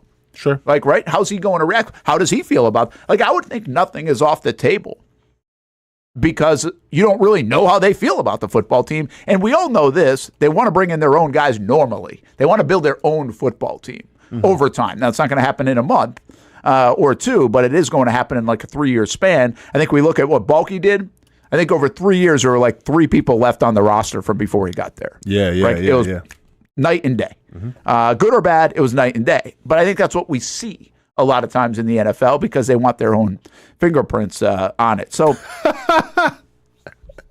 Trayvon doesn't remember we have a well, that's what I'm saying, man. Like, you think teams like, well, I don't know, it's like, hey, I'm selling this nice Porsche. Ooh, can't afford it? Well, I have this nice Ford Pinto in the corner here if you're interested. Yeah, I get why it sounds outrageous. I don't think that's what you're offering up instead. I just think it opens the phone call, at least the conversation to, are you looking for something else? Yeah. Like, hey, you might not know this, it's on the table, but we might be willing to deal Ezra Cleveland. Yeah. All right, and he's a good guard. Do you need that as well? You know, something. It just opens conversations up. Yeah. Oh, and Trayvon Walker, well, we really like him a lot, but it looks like you're in the market for a freak. I mean, speaking of freaks, scoring 3 touchdowns in a playoff game, that's very freakish behavior. Can we interest you in a Gabe Davis? Yeah. Yeah. I mean, maybe that's the way it works. I heard you, man. I liked. I just like the idea of why that might be got out there. Because otherwise, I'm with you. I'm trying to think why do multiple people kind of pounce on that? Now, I kind of made fun of it. I was like, "There's no way it's happening." But you bring up a scenario that's pretty interesting. Like, when there's smoke, there's fire, Brent. That's not that's all where the we time differ these days, though. Okay. Well, it depends who the sources are. Okay, if it's a Star Wars character, I'm not going to buy it. But if it's somebody that works like in NFL circles, then I'll probably buy it a little more. Yeah, maybe. But I do think now the Abdul Carter thing, since it's a topic today, if that guy were to get, now that opens up that door a little bit more. But what I would suggest is you try it out and see what you have. Hold on, paying Trayvon maybe. Yeah. Right? And see what you can do with all 3 of the guys, because you got a year flexibility there once you pick up this 5th-year option, because you're definitely going to do that. And then you can kind of see it. And then if you don't love it, you're like, okay, well, this guy had back-to-back double-digit sacks, former number 1 overall pick, 25 years old. You're going to still get a handsome reward for that. Of course. Player. So it's kind of fascinating how it opens things up. I think that Abdul Carter thing almost puts you in a pickle in a lot of senses. Like, we're talking about Travis Hunter, and these are good pickles to be in, by the way. I'm just saying, the Travis Hunter one, doesn't it seem like it puts the organization in an interesting spot? Are you going to play him at wide receiver? Are you going to play him at corner? How often are you going to play him? Are you going to mix it up? Is he going to be a dual guy? Is he going to play him at punt return? Well, the Abdul Carter one would do something similar. It makes you start to think and recreate and make right decisions about players and where you're playing them. And we just don't have a lot of confidence here in Jacksonville in the organization making the right decisions. No, for sure. When it comes around these things. No, obviously it's a new organization. It's a new regime. So you hope that this time, if it happens, whether it's with a wide receiver that wants to play cornerback also, or whether it's with, arguably the best player in the draft who's an edge rusher but could maybe play linebacker, you hope that this regime can put those guys in positions to be successful. Yeah. And I can't wait, man. We got to ask sometime, like, hey, do you think that Trayvon Walker was more just smoke to get other, mentions of other players in here? Because this could be another situation, Brent, where it's like we had Coach Malarkey on, where it was like, hey, do you pick teams, whether you want to go coach to them graded on their division? Because we know how that turned out. Because we know how that ended. Yeah. I still don't believe it, but hey, I mean, what more do you want for, you think Malarkey's lying now? Are we going to get Malarkey on again? We got anything good we need out of Malarkey here around draft time? Yeah. It's been a little bit. Yeah. We kind of asked him about, what do you look for in a good quarterback with Matt Ryan? What would the characteristics were? We kind of already went down that road, but I could think of some things to ask. Wonder how much, he had to say maybe in, the draft stuff. Yeah, is it a sure. GM or is it the coach? I think every coach GM is different. Yeah, I agree. Look at Jack Del Rio. I think Del Rio's at the buffet table. Zero say. Zero heads up. Which, by the way, you would think of all people, in the given situation, not all people, but given the situations of the Jags, you'd think Del Rio would have had a little bit more heavier hand, considering Gene had been promoted from within, right? Didn't come in as a Super Bowl champ and all that stuff. Ironically, I really feel like the guy that had the most say with, and I might be wrong, I just feel like it, is actually Peterson. I think Peterson and the staff worked with Balky and his staff probably, I don't know about better, but more 50-50. So you think Peterson had the most say of who do they bring in for a player? I feel like if you're going through the years, right? Marone definitely did not. Urban Meyer, man. Oh, well, yeah, that's different. Yeah, he called the whole thing. It was the draft. Well, it was Urban Meyer go back, draft. Tom Coughlin did the whole thing early on. Sure. Right? And Urban did, you're right. But more of a normal situation. I don't think Gus's staff necessarily had 50-50 kind of say, or 55-45. I feel like that was the case with Peterson. I'm not sure of it. And I don't even know what the percentages will play. Now, in this organization, doesn't it feel like Cohen's going to have pretty good say? Or do you think he's just going to bow to the Gladstone way? No, I think, because keep in mind, both these guys are kind of inexperienced in terms of their position, so I think they're going to lean on each other. Yeah. So, and that has to be the situation, right? There has to be some sort of communication, especially when you're new to your job, because you got to know how each other thinks, and you got to know, if I'm Gladstone, I got to know what kind of players Liam Cohen's looking for. And if I'm Liam Cohen, I got to know, hey, in terms of personality, in terms of what you see on film, what kind of guys did you have in LA? Because you had a lot of success drafting. You had a lot of success. You've won a Super Bowl with moves. So, what do you guys look for? There has to be some sort of dialogue going back and forth. Yeah, I would think so, too. Chick-fil-A sandwich, no pickle. Good job on the Hamby front. Oh, that's right. I forgot he does that. That's good. That's good remembering there, Mr. Pico. Yeah. That's good stuff. Anyway, so that's the Abdul Carter stuff and the Jags pass rush situation. It's going to be interesting to watch to see how this all shakes out. I still think the Jags have a very good – you want the two quarterbacks to go now, because now you have three good players on the board. Yep. If the two quarterbacks don't go, that's a scenario we haven't thought about a lot of. We got plenty of time to think about it. But let's just say Travis Hunter went to, or Abdul Carter goes to Cleveland. And the Giants don't take quarterback, and they take Travis Hunter. And the Patriots take Mason Graham. And none of your guys are left on the board there. And there's nobody really to trade back to, because who's come? Well, I guess they could come up and get Sanders. Sure, in that situation. Yeah, right? Yeah. So that could be an advantageous spot to be. Mm-hmm. But Ted McMillan really seems like he's fallen off in some of the most recent mock drafting, hasn't he? I haven't seen a lot of the mock drafts. Yeah, I mean, just way back, middle of the round to the ends of the round, depending on who you putting it out there. And again, I think there's more information gathered now with pro days and the combine that these aren't just clickbait things as much. Now, they're always clickbait things. They're always, that's kind of the prerequisite. But there's not as much of that. In fact, let me just look real quick. I don't know where Tannenbaum put McMillan in his. let's just give you a little bit of this since just finish off this conversation. When they got Abdul Carter going, Genty went to the Raiders in his. Will Campbell, the offensive lineman, goes to the Jets. Jalen Walker, the edge out of Georgia, goes to Carolina. Michael Williams goes to the Saints. Mason Graham drops all the way to Chicago at 10. Will Johnson, the corner, 11, San Fran. Ted McMillan, 12 to the Cowboys. So he would go 12. CD and Ted, huh? Okay. Yeah.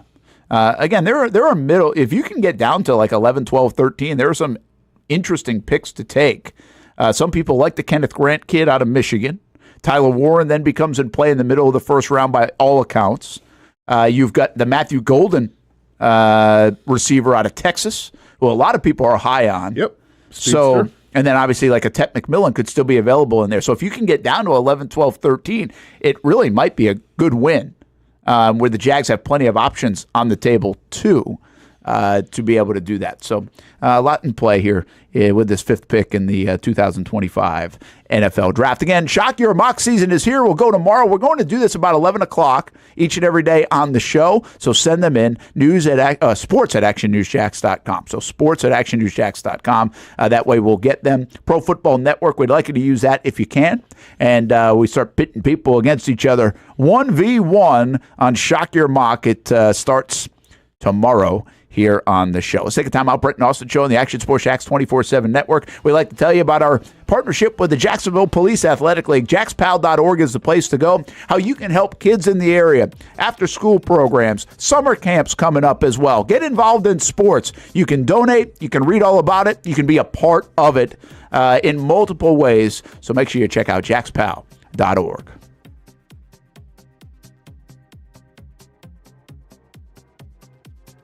There's a saying in sports, you can't win them all, but you can win a lot with good folks on your team. Like that one painter, First Coast. It's tough to beat the sun in Florida, so your home fades.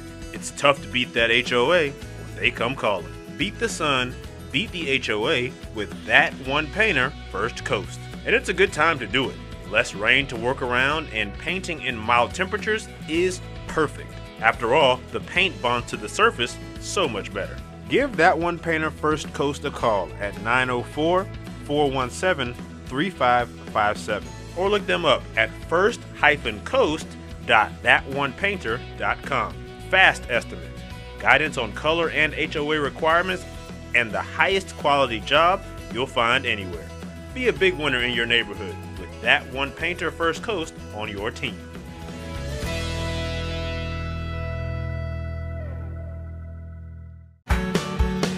People helping people. It's at the core of what Alive Credit Union is all about, and it's been that way for over 70 years. From the start in 1954 to today, the mission remains to inspire financial wellness and give you a financially fit lifestyle. Alive Credit Union and its employees are committed to not only serving their valued members, but also our community here in Northeast Florida. I had a chance to see that commitment firsthand as Alive partnered with our Action Sports Jacks 24/7 team to bring you Armada men's and women's soccer broadcasts. Inside the 18, it is a shot, and it's a goal! Chloe Chivers! And that connection to the community continues with Alive Credit Union's support of the Police Athletic League of Jacksonville. Alive Credit Union's commitment to our community also involves serving the financial needs of all first responders through the recent merger partnership with City and Police Federal Credit Union. Join the community and become a member of Alive Credit Union today. Find out the many ways you can be inspired in financial wellness at alivecu.coop.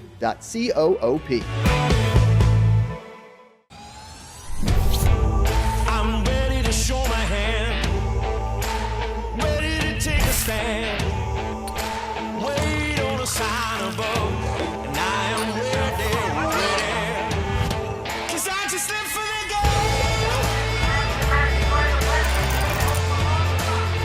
'Cause I just live for the game. 'Cause I just live for the game.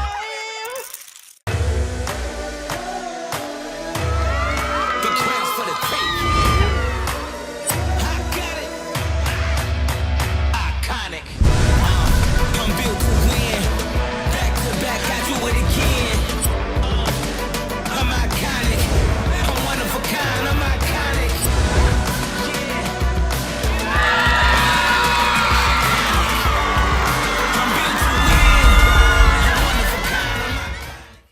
Baker Sports is local sports. Uniforms from Pop Warner and Little League to travel ball, high school, and college. They make you look good.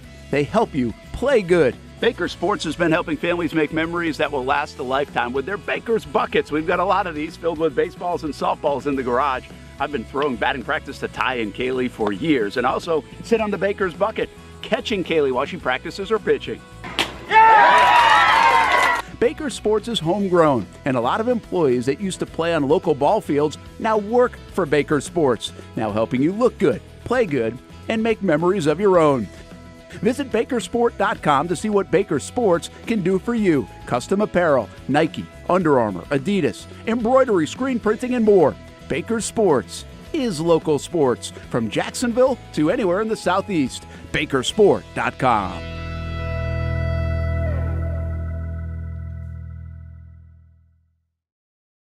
When it comes to trucks, I know exactly what I want. And at Bozard Ford, they make it easy to get exactly that. Let's go make this truck a little more my style. With Bozard Built, I can create my perfect truck right here. Lift kit? Check. Premium wheels? You bet. Advanced lighting package? Oh yeah. The Bozard team works their magic.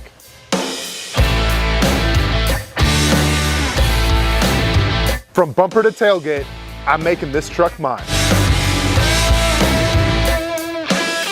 It's everything that I wanted and more. From the field to the gym to weekend adventures. This truck's built for my journey. Bozard Built. Customized for your lifestyle, built to exceed your expectations.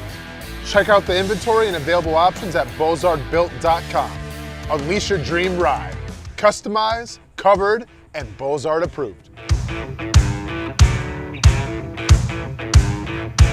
Welcome back to the Brent and Austen Show, streaming on the Action Sports Jax 24/7 network.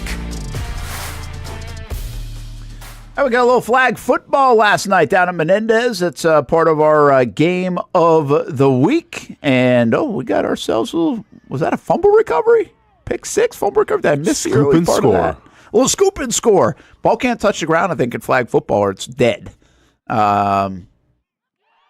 An interesting thought. I might bring up on no gate fees. Obviously, the boon of flag football. Is that two for her? 2 defensive touchdowns? That might have been. Yeah. Impressive. Our Jaguars prep game of the week. By the way, we'll feature more of it on Saturday night on Action Sports Jax Primetime, 10:30 on Fox 30, 11:30 on CBS 47. And Brent Martineau, Austin Lane back here along with Rob in the booth hanging out here on a Tuesday on the Action Sports Jax 24/7 network, Brent and Austin Show. We were talking about like no gate fees. We always bring up a youth topic, which I'm kind of searching for this week's topic still of what it will be. Last week it was the parental topic. But I was talking to Coach Steve Brown from Paxson because we had our committed to the uncommitted presentation. He coaches football and softball. And he brought up something that was pretty interesting to me, and I might make it a topic, probably not tomorrow. But we're seeing obviously this huge boost in flag football. Okay. Yep. Like it's massive. Yeah. The NFL's supporting it and everything else. We're also seeing another sport that's actually pretty prominent right now in terms of growth on the girls' side, and that is beach volleyball. Cool. That's getting into like college athletics and even high school sports. There's a bunch of high school beach volleyball teams. Now that's not a big, it's not a big roster. And flag football, by the way, isn't a huge roster. I don't know exactly how many players, but it's not a huge roster. But the point there was like softball has really done well, but will that start eating at a sport like softball? Because those are spring sports that are growing. And so you kind of have that same type of deal where like in the spring, at least when I was growing up, and I think even recently, it's like, okay, kids are playing baseball, but you also have the option to play tennis or golf or whatever else that season. I think there's even boys volleyball maybe in the spring here in Florida. But you have other options. And girls' sports are so prominent right now. The growth is so big from soccer to basketball to these sports that you start to wonder if girls' flag will overcome some of the other sports because scholarships are available. They're playing at the collegiate level. They're going to be playing it in the Olympics. And the NFL support right now has just boosted that big time. So that'll be fascinating to watch. Think about a sport that's like, are there any sports out there that's really been like eaten alive by other sports Like when you think about wrestling, Yeah. wrestling's a sport that's been eaten alive in many respects over the last 2-3 decades by Title IX. It was a victim of Title IX. Okay, gotcha. Okay, but that's Yeah, not yeah. what I'm talking about here. Yeah, yeah. I'm You're talking just about like sports. are more people like usually the basketball players aren't wrestling. A lot of times it's the football players that will end up going to wrestle in the winter season, right? And so you can do both. In football, there's not a lot of other sports outside of like a cross country or soccer that will conflict with football in the fall. Yeah. They try to keep everything away from football because of even band, cheerleaders, everything that goes into it. Basketball seems like it's not being at the youth level, like you're either good or you're not. Yeah, like I would say like in Texas, because both my cousins played baseball and one got drafted. But like they were a great like they could have played basketball in college, I'm convinced. But they had to stick with baseball because like it was a year-round thing. So I think like maybe specialization and in terms of like having to be committed to one sport year-round can eat up to some things. But I can't think of like another sport like that came around that grew in popularity that kind of sunk its teeth into the other sport, if you will. Yeah, I was thinking lacrosse could do this, especially in the last decade. I thought lacrosse was going to really... Now, lacrosse has grown anyway, don't get me wrong. But I thought it might eat away from football because of the concussion CTE topic. Okay. And we really... I don't know what the youth numbers are now. There was a drop in youth football in that stretch. Is lacrosse a spring, though, or is it fall? It's spring. Spring, okay, At least gotcha. here it is. I don't know. Okay. A lot of places are different. Yeah. But, again, you talk specialization. You could... If you're going to go specialize in lacrosse now, you might not play football. True. But you're right. Most people around here, you can play football and lacrosse. But I thought that was one. I was like, we were in this stretch, and people forget about this, but we're in this stretch a decade ago with CTE stuff and concussions. And I don't feel like we're there anymore right now. But we were like, are people going to play? Yeah. Are moms and dads going to let their kids play? Youth sports did drop in terms of tackle football. The numbers did drop. Now, I don't know where they're at right now, in full disclosure. But you start to have these conversations like, okay, well, if the youth sports level drops and the league starts, I mean, it's not like we're going to do without football, but where are they going? Yep.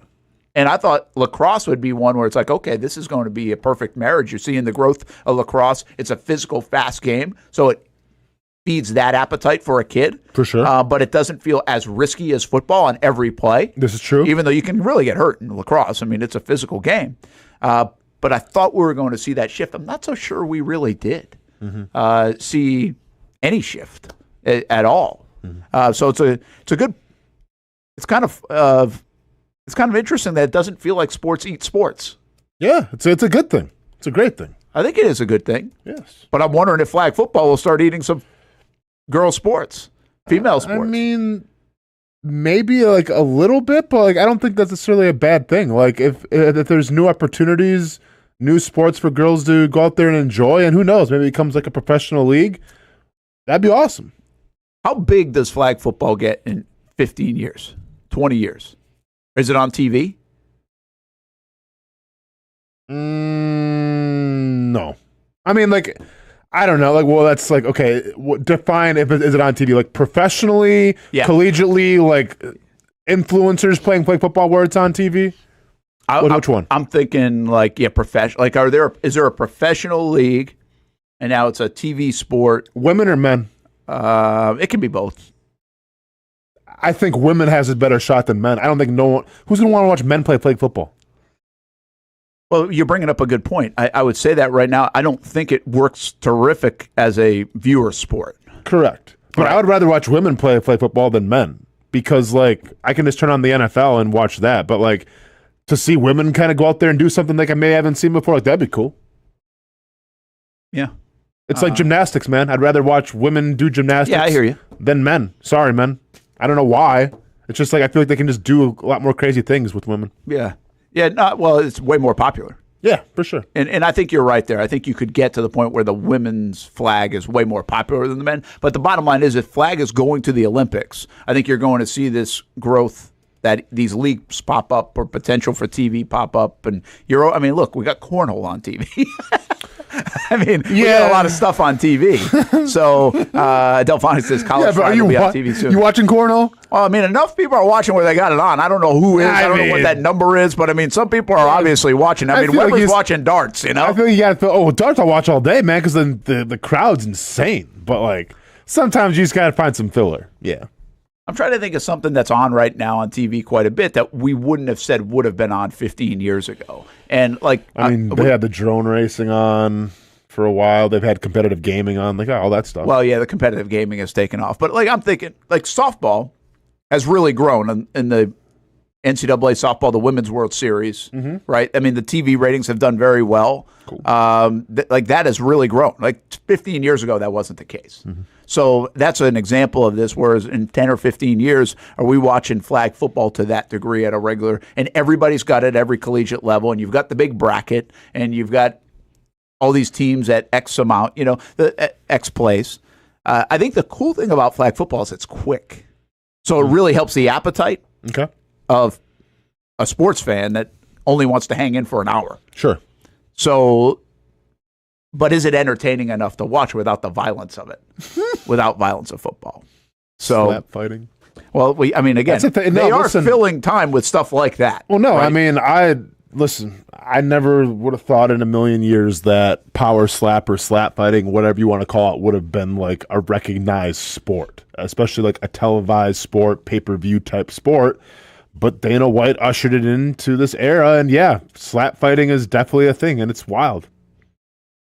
Yeah, you just never know what's going to be there in 10 or 12 years or whatever habits. But the bottom line is there will be leagues and they will have flag football on. Whether people watch or not, I don't know. But when the kids' leagues are insane right now. The scholarships are going up in all.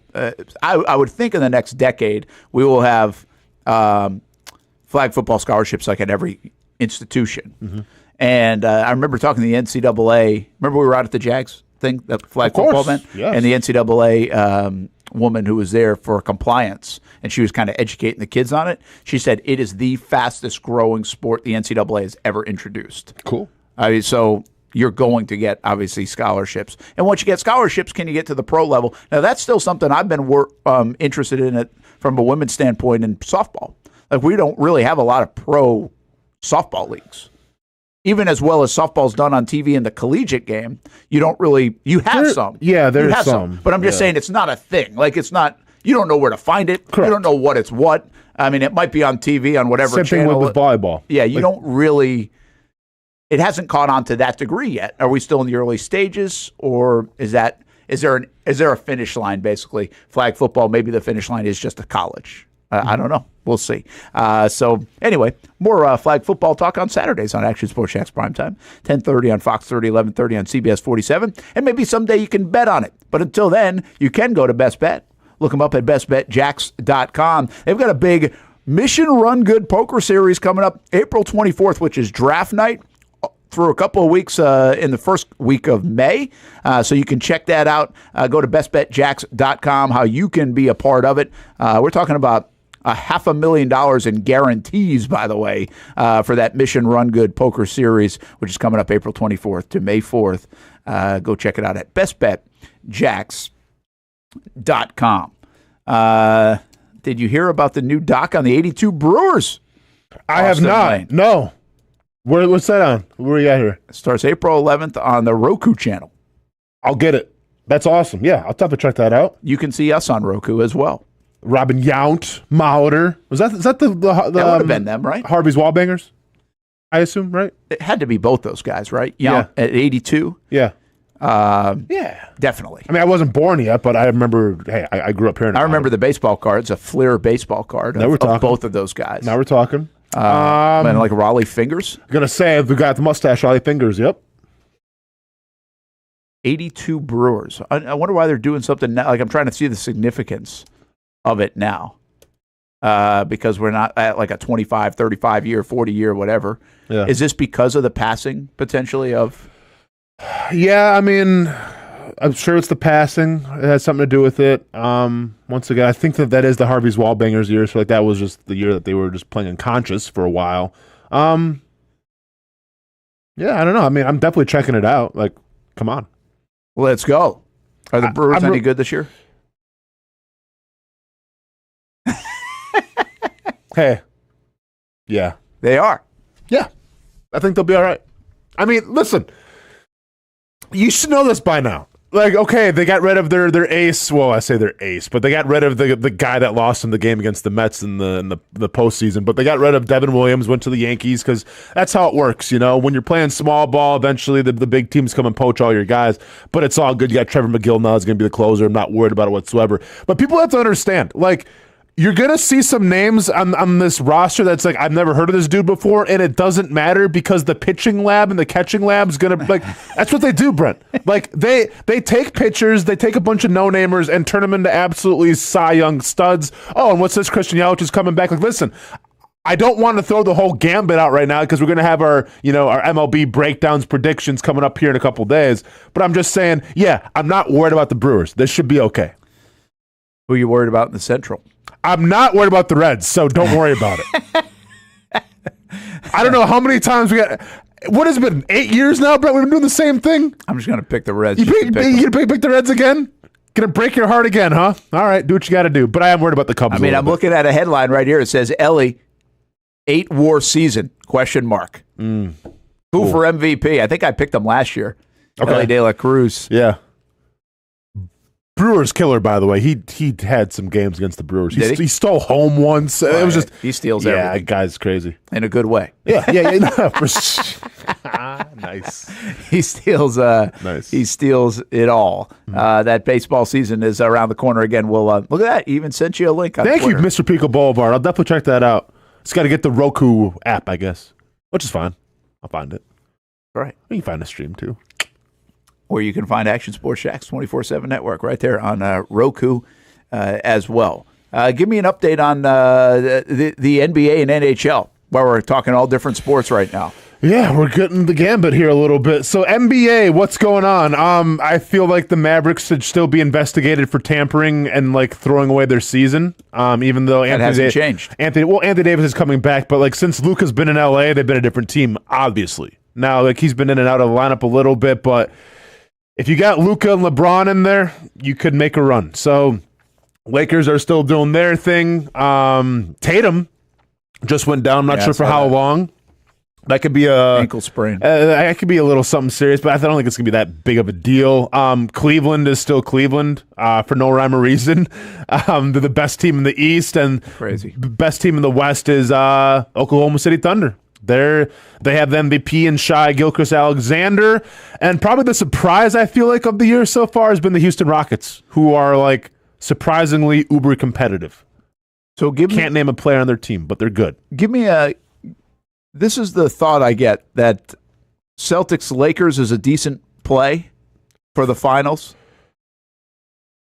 Not bad, yeah, it could be absolutely, but. I mean, you still have to go through. Golden State's playing a lot better with Jimmy Butler because Golden State got Jimmy Butler. You got to go through, once again, the Joker, and the Nuggets are always going to be a solid team. Like I said, the Rockets are the surprising team. And the Grizzlies are playing well, too. So could the Lakers get it done? Maybe. And I know you mentioned them, but you didn't really mention them in that breath. And I think this is what's interesting to me, is a lot of people bypass OKC specifically, not necessarily Cleveland, but OKC, even though they've been so good as a regular season team. Yeah. They just don't think they can do it because they don't have in the toughness. postseason. Right? Well, because the thing with OKC, and this has been their calling card now for the past couple of years, is they've always had a great regular season, but when it comes on in terms of the physicality of the NBA playoffs, they can't stack up. That's been the story in the past. Now, maybe this year is different, but that's been their story in the past. What about Cleveland then? Cleveland's gritty. Like, yeah, so they don't have that issue. They don't have that issue. But Celtics are really good. I mean, Celtics are the Celtics, man. Yeah. And the Knicks are good, obviously, with Karl Anthony Towns. Like, I think it took a while for them to kind of figure out how they're going to play together. I think Brunson is back, or he'll be coming back soon from an injury, because Brunson's been out. So it's been the cat show a little bit, but yeah, they've been doing well. And then, my Milwaukee Bucks are just kind of whatever. They're in the middle of the pack there at number 5. Yes. Just so you know, Cavs, Celtics, Knicks, Pacers, Bucks, Pistons. And then the Hawks, Magic, Bulls, and Heat are all above that 10 line right now, which obviously get that play in between 7 and 10. The Magic are right there.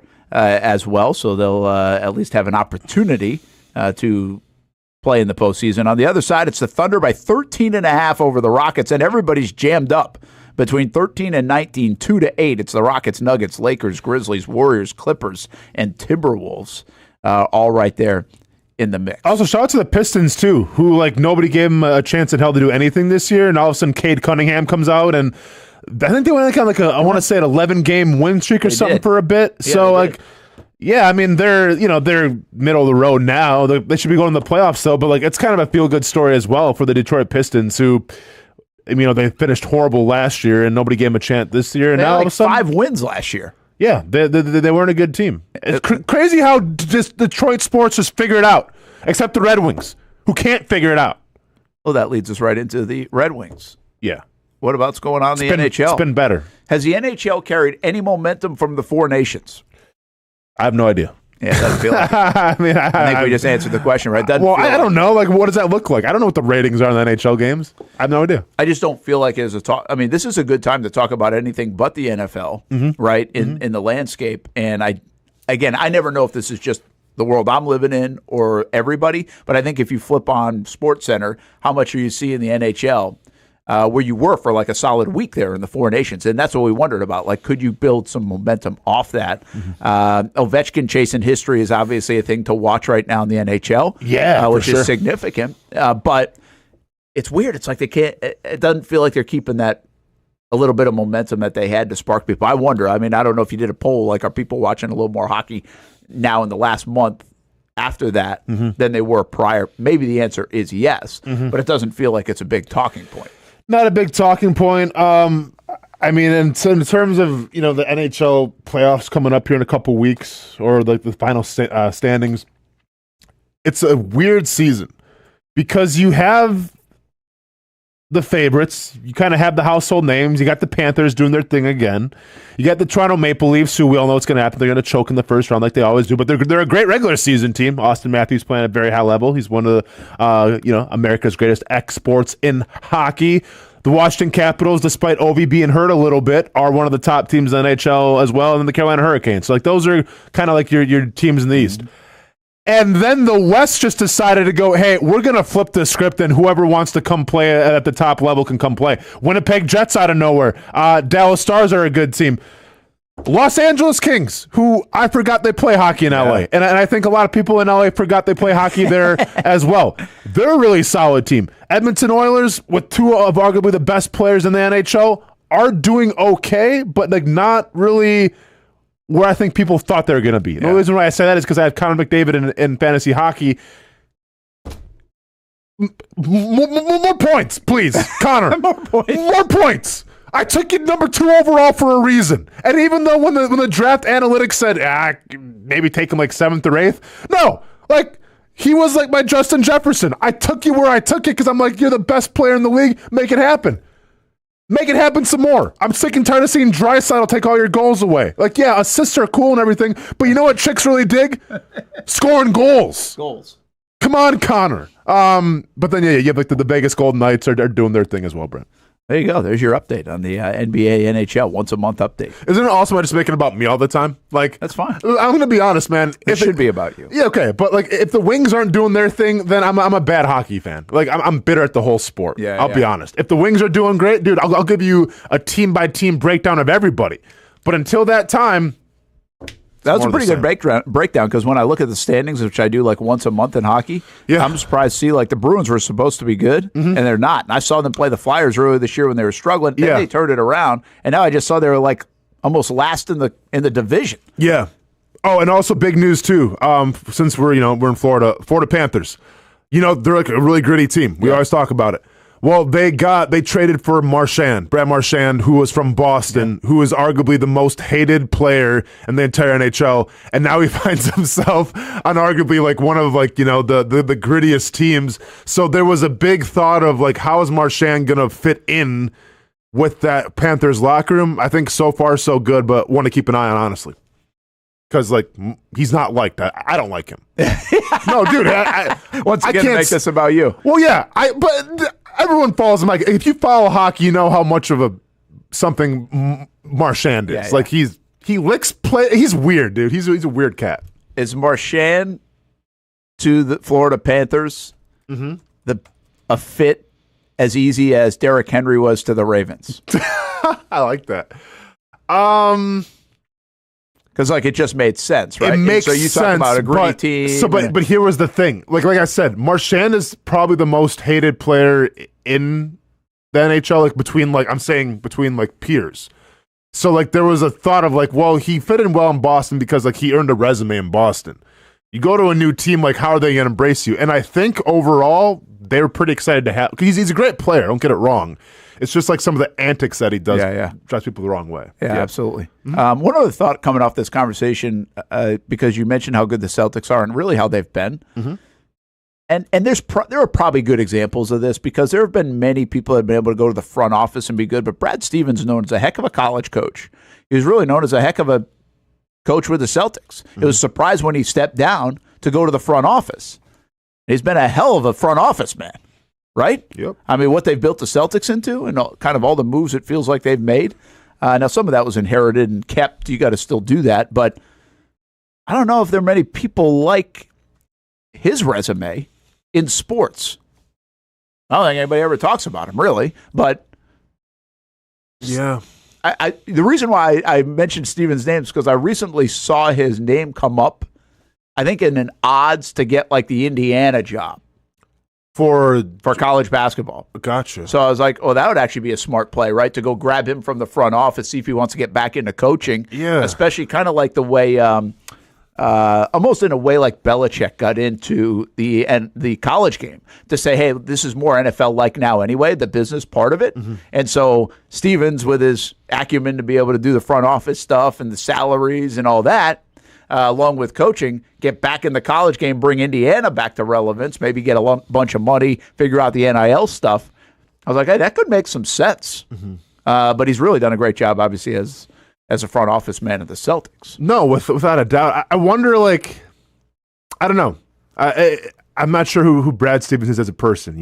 He seems like a great coach. Don't get me wrong. He did his thing at Butler, and he had some success, too, in Boston. I don't know if you want to give up that gig that you got in Boston, because obviously you're doing a damn good job right Probably now. But Indiana. You think Indiana's still I get it's Hoosier basketball. No, it's not. But I think he could bring it back. Sure. And also he coached at Butler. Yeah, right. So it's right there. The ties there. I just don't know if you got a great thing like you got it in Boston, and you could probably win some more championships if you want to leave that to go coach collegiately again. I'm not sure. Yeah, I think everyone's different. Well, I know he didn't. Well, this time at least. So maybe there's another time. We talk about it's fascinating to see. And Indiana is really interesting to me in college basketball because they've had a little bit here or there, but it's after Bobby Knight, it just hasn't been good, right? Are they a team with the dollars and the resources, and if they figure it out, that can really get back in the fray of college basketball? Can they buy themselves back in? Can they organize themselves back in? They haven't been able to figure it out under the normal basketball over the last 25 years because you got to land the right coach, and then you got to go recruit right, and you got all this, and maybe it's facilities. Well, that ain't the case anymore. All those things that you probably didn't deliver on at a place like Indiana, now you can if you get the right GM, get the right coach, and get the right support. Now the story on the guy out of Drake, another one that I just see these reports. I don't know how deep this was or how much of a divider or difference maker it was, but they said the president's really involved, and he didn't want to deal with the president at Indiana. That's what someone said. Yeah. So I don't know the truth of that, but the point being, can they go find the right system and get Indiana back to where Indiana was? Wondered that with Nebraska football, right? People ask us all the time about Miami football. It's can they get back? Are they going to get back to the U? The answer is no on that, and the reason why I think it's no is because you can't get away with what you did back then now in Miami. The cool factor of Miami in the late 90s, kind of like the bad boys of the late 90s. I don't think you can get away with that now. No, you can't get away with that, but I still think Miami's still a brand. I still think Miami's cool. I don't think Indiana carries that. No, that's a good point. I look at it like this. I always look at it when I was a kid. growing up. Like, was Indiana bad? Did I care? Absolutely not. Like, yeah, I get it was a good movie in Hoosiers. And listen, shout out to Gene Hackman. Rest in peace to the GOAT. But, like, it does nothing for me. Like, your striped pants do nothing for me. You know, like your legendary court, with all due respect, does nothing for me. Does Kentucky, though? Yeah, well, it does. Well, see, but I saw that firsthand in being at Murray State. Okay. Like, I knew what that meant. But also, yeah, Kentucky did growing up because, yeah, the players that came out of there. Yeah. You know, like, and like, even like think about UCLA. Like, UCLA was the basketball school. Yeah. Until it wasn't. I think Miami, like, I think there's some schools that, whether it's talent that comes through there, whether it's just like what you think of when you hear that name, will always have some sort of relevancy. Indiana is just not in that category for me. You know, it's interesting. I'm thinking this as you're saying it, but they kind of missed your whole life. Who's that? Indiana.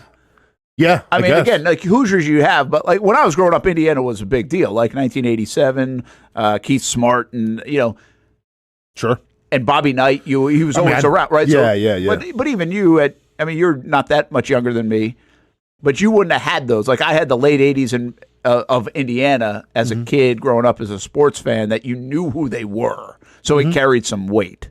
I knew Bobby Knight for sure. Like, yeah, you would know Bobby. Yeah, Knight. yeah. But that was the tail end of Bobby Knight. A little bit more. You knew, like, Texas Tech Bobby Knight. I had Texas Tech Bobby Knight of, like, kind of like the resurgence of Bobby Knight, yeah.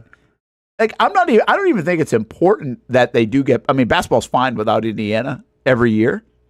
But it's just pretty wild to see, like, that would be considered a blue blood that's never been able to get back to it. And we think eventually, like, all these other teams, like, Texas has been whatever. But they're going to buy themselves back into it in some ways. They were whatever for 15, 20 years in football. I mean, until recently, where now they're in the Final Fours and stuff, right? Like, they've been able to figure it out. Indiana just doesn't feel like they're going to figure it out. I think you're going to, like, my kid has no idea Indiana was, like, a blue blood.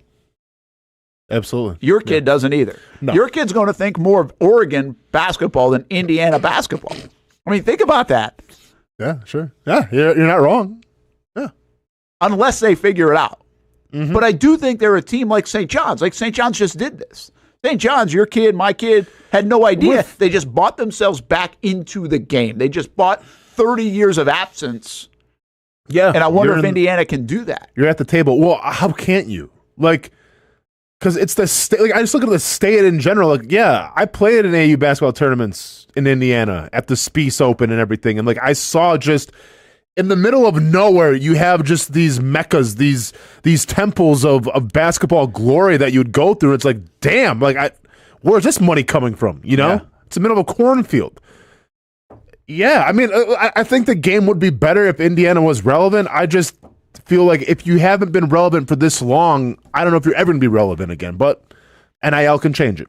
Yeah, I'm trying to figure out, there's something there in the, see, I thought it would be, I always use this for some reason, I don't know why I used UTEP, like Texas El Paso. There's a deep pull. Shout out to the Miners. But I just take Texas El Paso and I'm just, I think I like I must have watched Landman or something too much. Because I'm equating the oil of Texas. Gotcha. So you just got some rich, you got some oil money. UTEP wasn't in the show, by the way, but I'm just thinking like Texas, oil money, whatever, and you get a guy that wants to spend $20 million on NIL because they want to win, and $20 million is like buying a Diet Coke for that guy. Yeah, right? Yeah. And so you could make them, you could go get the coach that you want, you could go get the facilities you want, you go get the players you want and pay them. Get that corn money then, Indiana. That corn, right? Falling on hard times, I guess. But St. John's just did it. They just proved it. They got Patino, they got body armor guy, and they invested in, and here they were. Like they literally just proved it. And they're not even in the Power Four. So I guess my curiosity is, are you going to get somebody, St. John's with a rich basketball tradition, outside the Power Four? Are you going to get somebody that's really outside the Power Four, like a UTEP, just all of a sudden that bursts on the landscape of college basketball, say like Loyola Marymount did, for a few years? Or are you going to get some bottom feeders in the Power Four that exist, like a Wake Forest, Wake Forest that's in the ACC that really has been irrelevant for a long time now, that somebody comes in and goes, boom, here's the money, go win now, you're relevant. Or Georgia Tech, you're relevant, and now you're a power. I'm waiting for the landscape of college sports to showcase that team that buys its way back into relevancy and power. St. John's just did it. Indiana could be a candidate for it, I guess is what I'm saying. So here's the crazy thing. I'm looking up Indiana alumni who I'm like, okay, who could you go to and be like, hey, a little bit, for the university? You know who the biggest Indiana alumni is? Probably makes the most money? Mark Cuban. Is he really? The hell is going on? He's an Indiana guy. Indiana guy. I don't hear his name associated with Indiana at all. What happened? What's going on? I wonder if there's bad blood there. I mean, maybe. There has to be, right? Basketball. Mark Cuban. Millions of dollars. Crazy. Does Indiana vote red?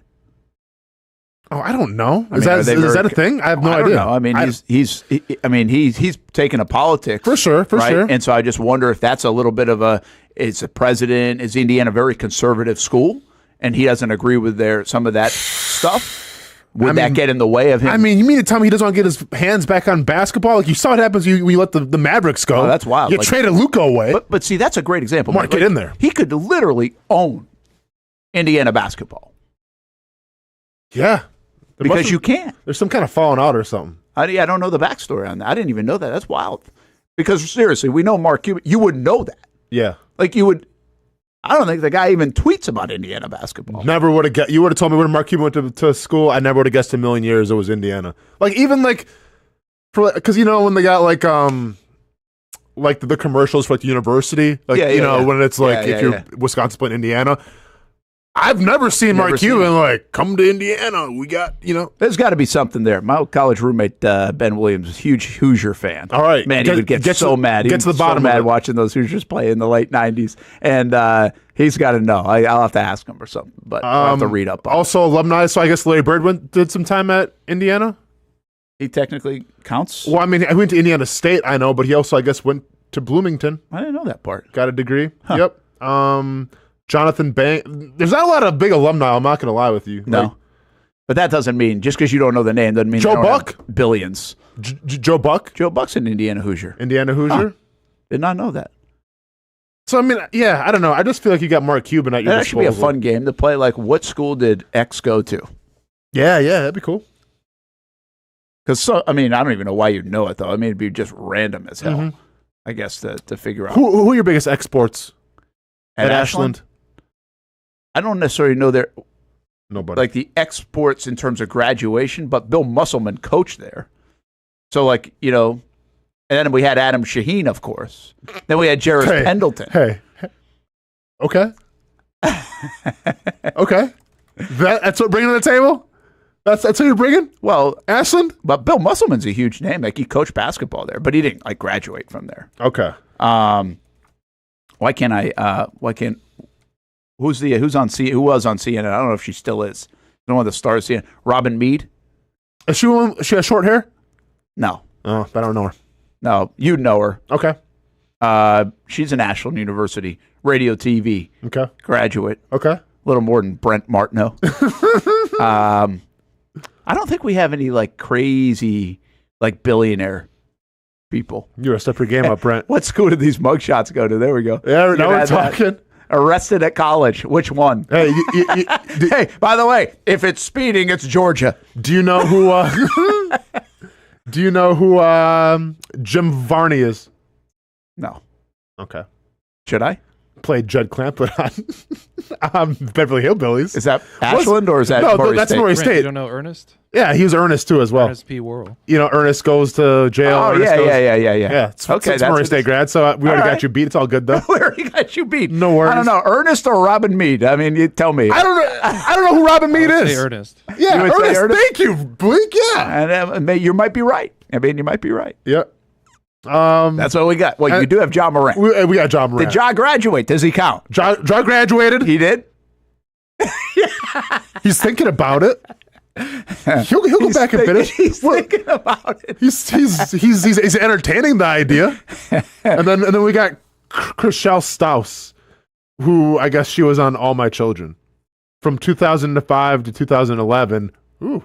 And then from 2013 to 2015, probably brought her back from the dead in the show or something. You know, that's how those shows usually go. Like, oh, she's in a coma. She's awake again.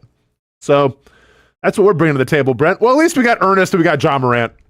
Sorry, Adam Shaheen and Jairus Pendleton. By the way, I don't know. There could be, we get this, the Ashland alumni thing once in a while, like once a year or something, and it will give you an update on people and what they're doing. And there might be somebody that's like, I don't know, like figuring out world peace. Yeah. That's got a Pulitzer that I don't even know what they're doing or something, but they might be from Ashland. Also, Warren from There's Something About Mary, Mary's brother, Murray State University. There we go.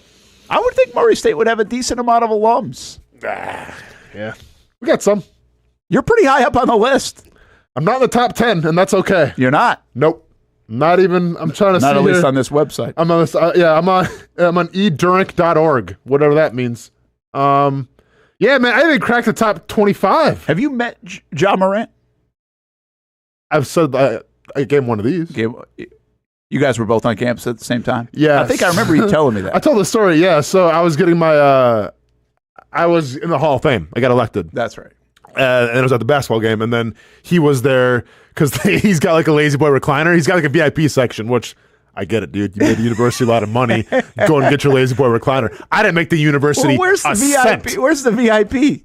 What do you mean? section? Oh, it's like an overhang, like a no. It's like in the corner of the court. Yeah, so it was like literally like a lazy boy recliner, and then there's a couple other ones from his friends. So then I'm sitting up there, backs going out in the nosebleeds, but it's all they good. wouldn't even put you down there with John. Oh no! Okay, Brent, there's a chain of command. All right, John Morant made the university a lot of money. I probably cost the university a little bit, so it's all good. I wonder if he gives some back. I don't know. I assume. Well, he gives him like shoes and stuff, so maybe.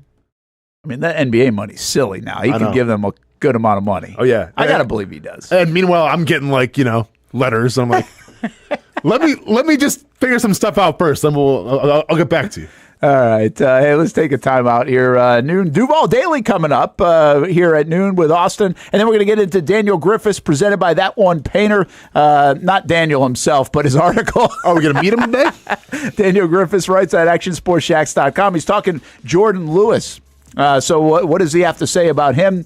ThatOnePainter.com/first-coast for all your painting needs. Brings us the latest from Daniel Griffiths, and you can read it at actionsportshacks.com. Of course, you can watch the show right there as well. Boy, we just did a potpourri of things over the last 20 minutes or so here on a Tuesday on the Brent Austen Show and the Action Sports Shacks 24/7 network. When it's time to get a new car for anyone in your family, just remember, nobody but Nimnick, the #1 Buick GMC dealer in Jacksonville. Get the latest price breaks on 2023 and 2024 models or the newest 2025 vehicles in the showroom on Phillips Highway or shop online at NimnickBuickGMC.com 24 hours a day. GMC Sierras, Yukons, and the redesigned Acadias, or get the all-new redesigned line with Buicks. It's nobody but Nimnick, and part of the reason why is this is a first-class buying experience here at Nimnick Buick GMC. You're not just a customer, you're a friend. This is about getting a vehicle that best fits you and getting you on the road, and also helping you and your family down the road. Nimnick has a treating you right guarantee, courtesy, respect, fairness, and most Buicks, GMCs, and Jacksonville's only Car Bravo dealer, nobody but Nimnick. Who has put in the most years and stands behind a better experience? Nobody but Nimnick. GMC. We are professional grade.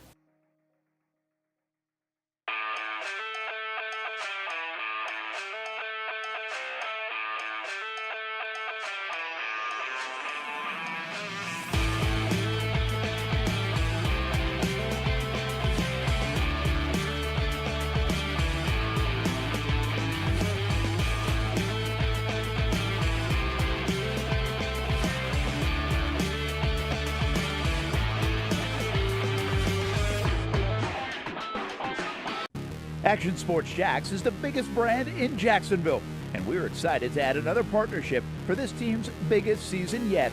Action Sports Jacks 24/7 is now the official streaming network of the Jacksonville Sharks for their 15th season.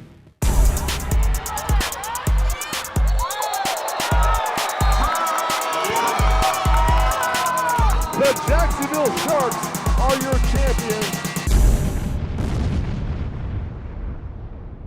I've been telling you about CGC Water Treatment and Plumbing for a long time now. Their drinking water systems remove up to 99% of contaminants. We've had a Connecticut water softener and drinking water system in our home for more than 7 years. You can see the difference whether you're washing clothes, the dishes, or what I like to do most, fill this up for some coffee every morning, and mostly all day. Remember, if you're not filtering your water, you are the filter. Don't be the filter. Save $1,000 or more when you bundle a Connecticut Premier Softener with a Connecticut K5 drinking water system. The experts at CGC Water Treatment and Plumbing will test your water for free and determine your water score. Don't know your water score? CGC will find out and recommend the appropriate Connecticut water treatment solutions so you can improve it. Call 904-552-1242 or visit cgcwater.com. Ask about our 90-day love it or leave it guarantee. CGC Water Treatment and Plumbing, an authorized independent Connecticut dealer. Florida license number CFC 1432579. 2024 provided plenty of memorable moments for the Jacksonville Armada on the pitch, including another conference championship game appearance for Tommy Krasanovich's under-23 men's team. Is it in the dying moments? Debuting this year for the first time, the girls in blue, as the Armada fielded a women's under-23 side in the WPSL and made its presence known with some highlight moments. Potential goal of the season. Then attention turned to the future, with MLS Next teams representing the Armada badge in 3 age divisions this fall, including an under-19 squad ranking among the best in the state. Those teams are a big focus on Fleet and Footy, covering the big soccer stories each week on the Action Sports Jax 24/7 network. I'll put one in the back of the net for you. Join us for player profiles, fun interviews, and the very latest on the Fleet and all things footy. That's every Thursday at 2 p.m. Most of us know how to throw.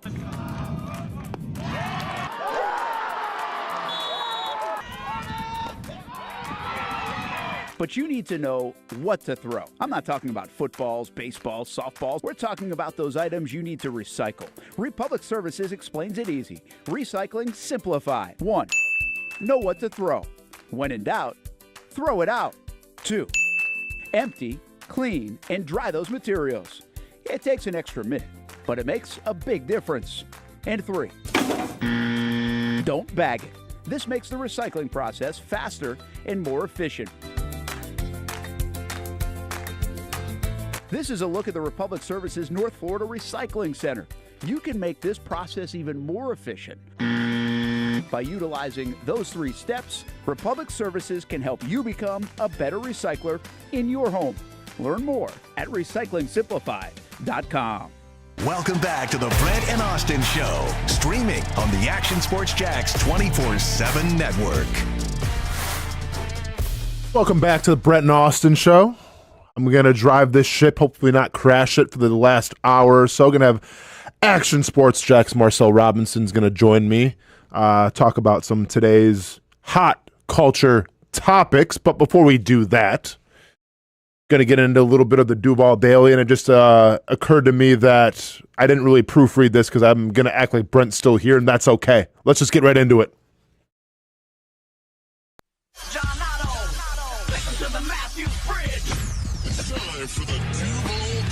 I'm talking about a little place called with Brent Austen. Brent, you're not here, but Brent, I'm not sure if it was Florence or her machine that said it's always darkest before the dawn. It was probably Florence. Well, the dawn is upon us and the sun is back. Not the sun that we see in the sky. That's always been there. There's a hashtag for that. Hashtag stop daylight savings time as well. I'm talking about a Phoenix Sun and one of Jacksonville's favorite sons in Grayson, that ain't no flagrant 2, Allen. He's back after an apparent foot injury and ready to provide the Suns with a much-needed sugar fix from the land of good and plenty.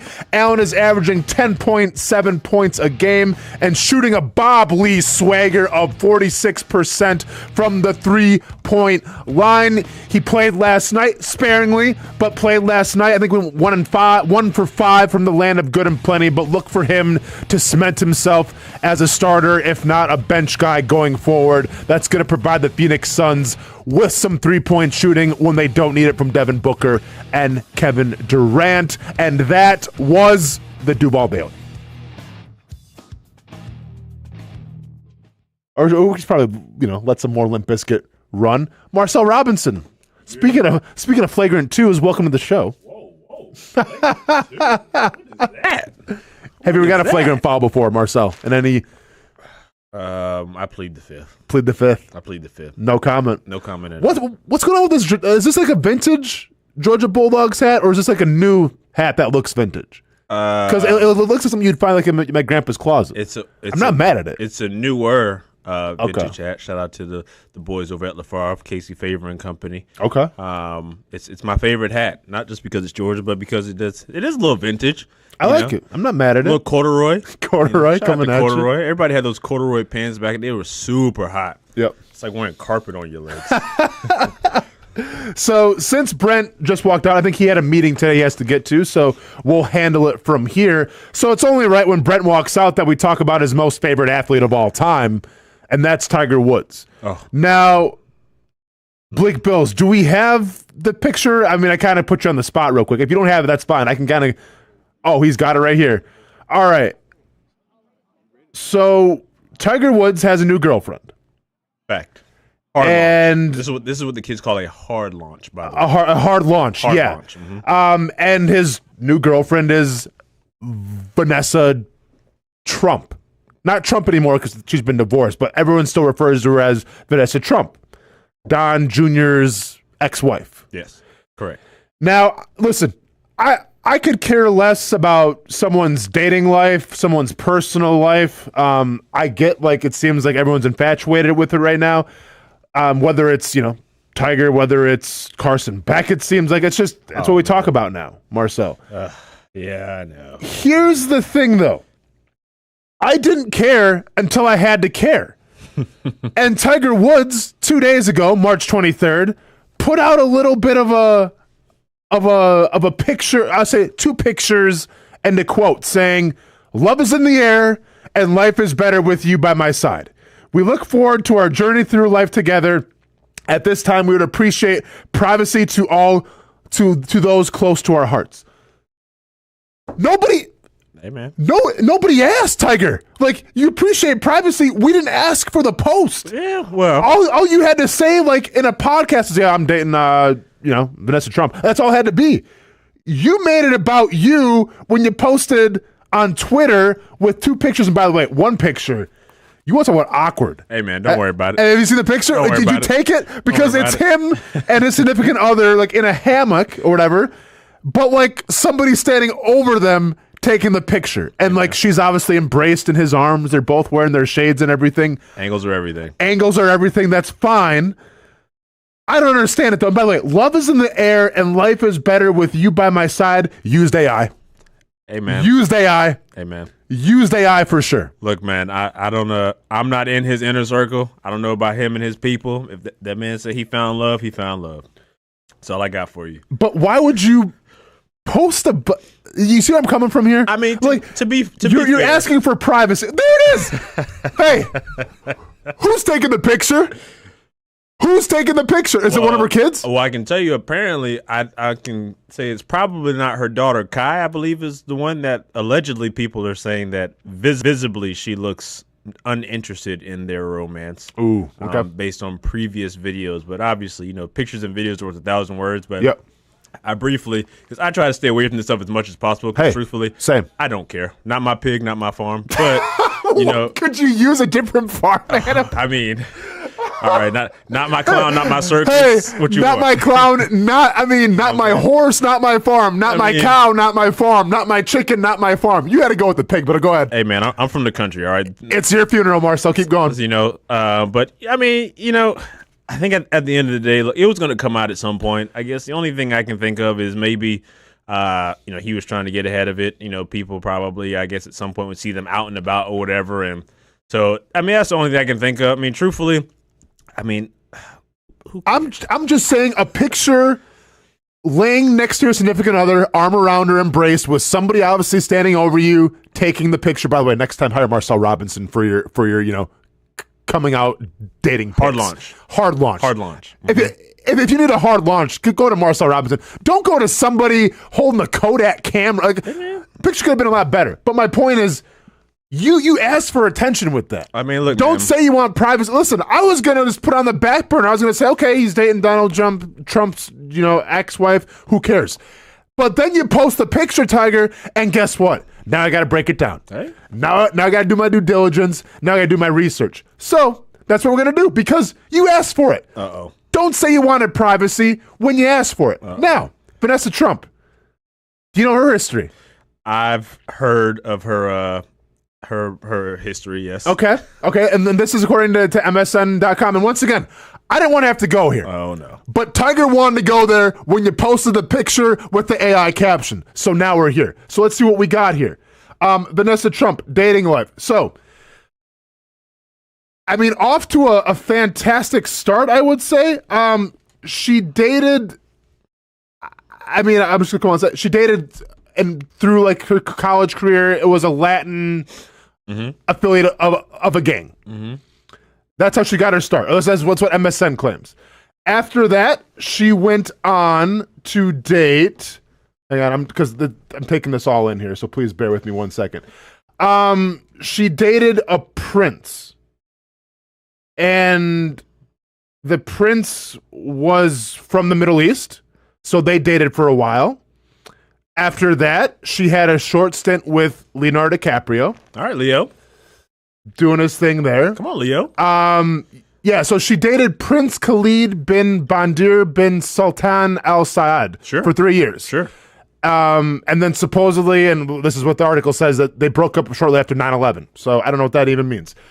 But then according to media reports, she hung out with Leonardo DiCaprio, who I feel like hangs out with a lot of people. She out here trying. She's trying. She's trying, man. And then she got with Donald Trump Jr. They had 5 children together, and 12 years of marriage. And supposedly, since Tiger Woods and the Trump family, that they golf together and everything, Tiger Woods actually asked for Don Jr.'s permission to date his ex-wife. I would have loved to be on a fly on the wall there. Who you telling, man? Hey, man. So, look, man. I know, me and your pops, we hang out and stuff, and I just, I don't want to make this too awkward, but what's up with old girl? Yeah.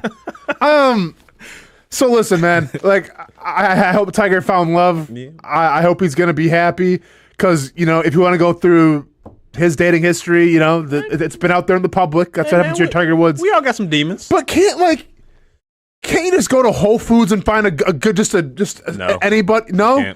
He's Tiger Woods, bro. He can't do that. You can't just find a teacher. We all know who's just a community servant, and we can call it a day. We got to find a girl that was hanging out with if you're princes and Trumps. If you're Tiger Woods, you got to find somebody who, he's Tiger Woods, so you got to find somebody that's at least they don't have to have had any experience in that department, but you got to know kind of like what the life is like. You know what I mean? Like you can't Tiger Woods ain't going over here to choose fitness and grabbing somebody off the squat rack and be like, hey, you trying to do something? Maybe he should. Nah. Marcel, listen, I'm by no means any kind of love expert. First of all, Tiger Woods ain't squatting nothing dealing with that Achilles. So, it's a good point. I'm not gonna lie. The first thing I thought of when I saw the picture of them laying down with the shades, I was like, because that was the first picture I saw. I was like, dang, is he awake? Yeah. It's kind of like he hopped up on Weekend at Bernie's situation or something. She just kind of propped him up there. Like he might be out. Yeah. Man, look, listen. Tiger's been through a lot in his life. He's been through. All right. He's literally, when the ESPN 30 for 30 comes out, when it's all said and done, and when he retires, it's going to be like The Last Dance. Like, I'm going to watch it. And I don't even like golf, but I'm going to be invested in the Tiger Woods story. My only thing is go off the beat. Don't. You saying he got to take the Jeter route? Jeter too. Okay, so that's great. That's a great point. Who's Jeter married to? Is he married? He's just kind of. Well, this is strictly referring to because Madonna. Jeter was in the streets. I'm aware, but he kept it discreet. But he kept that and rumors he made him sign NDAs, but that's okay.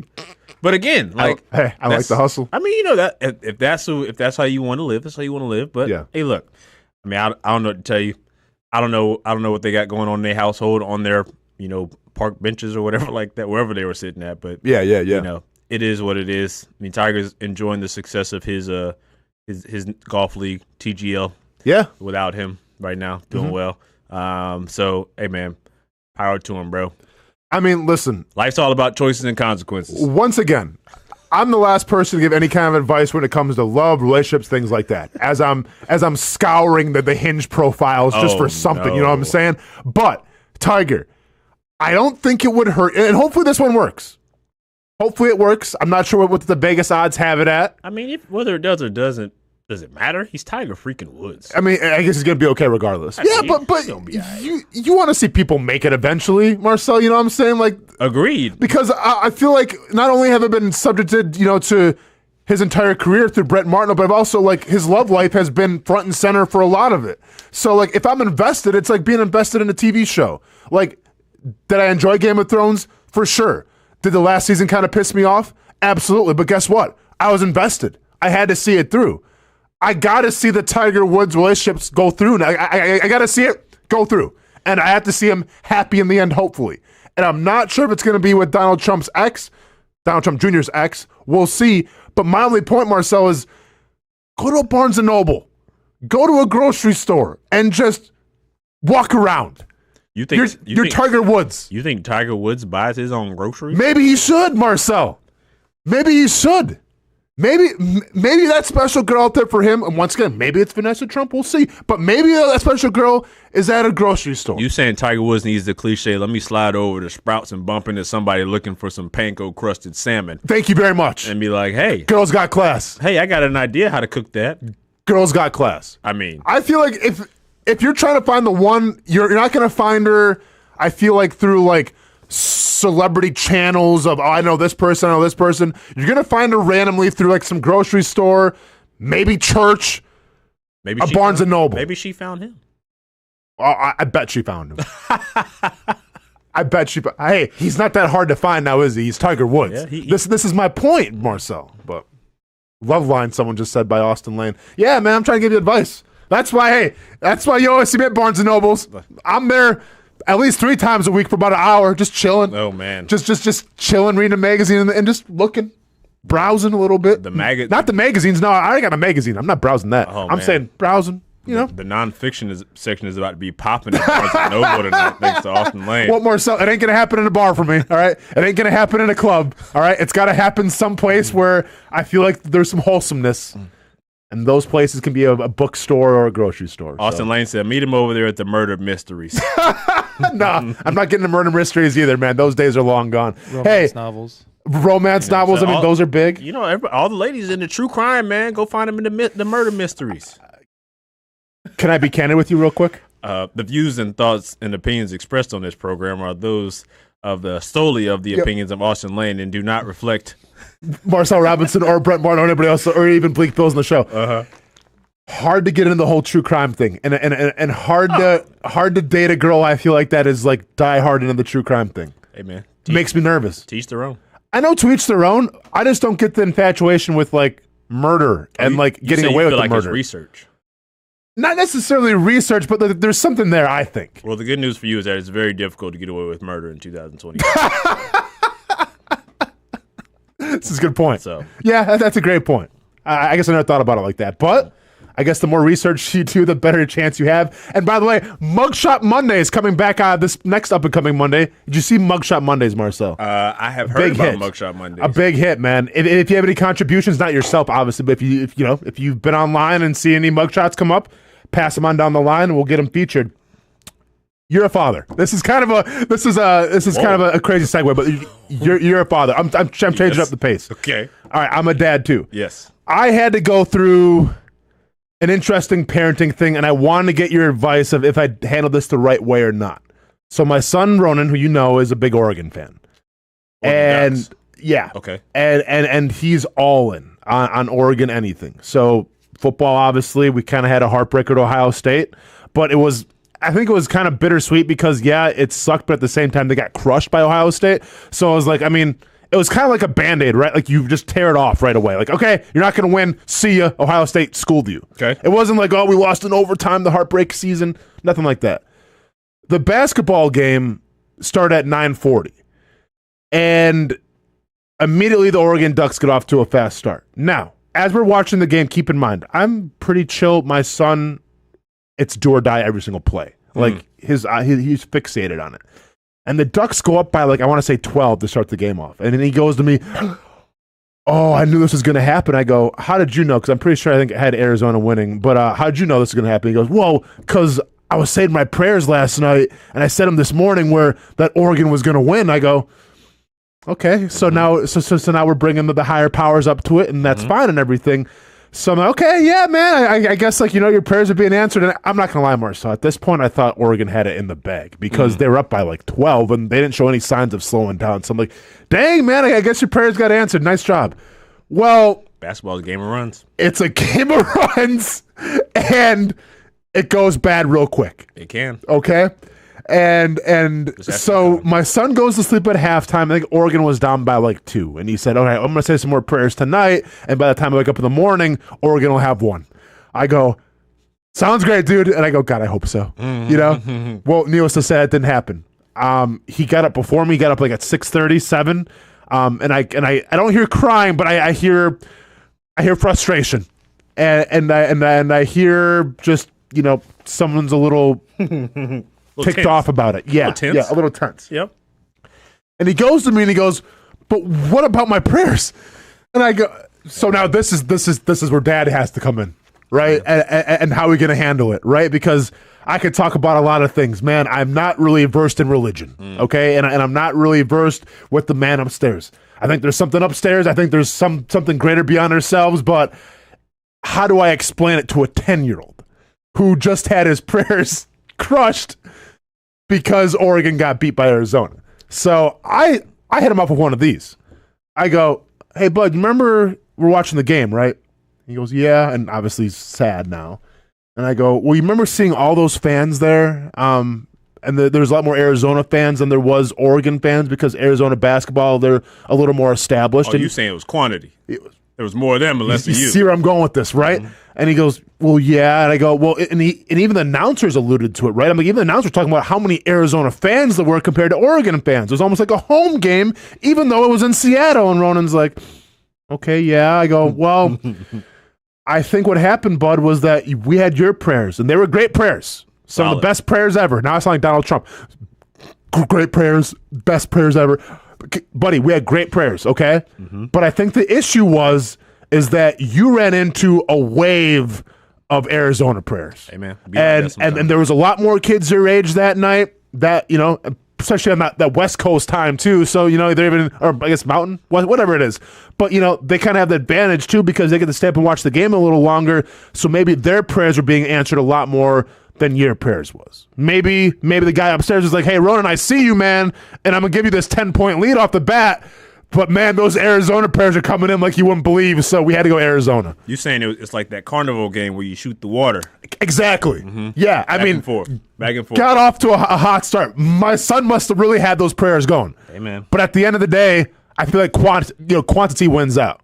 And I explained that to him, and I think we're okay. But how would you have handled it, Marcel? Hey, man, it be like that sometimes.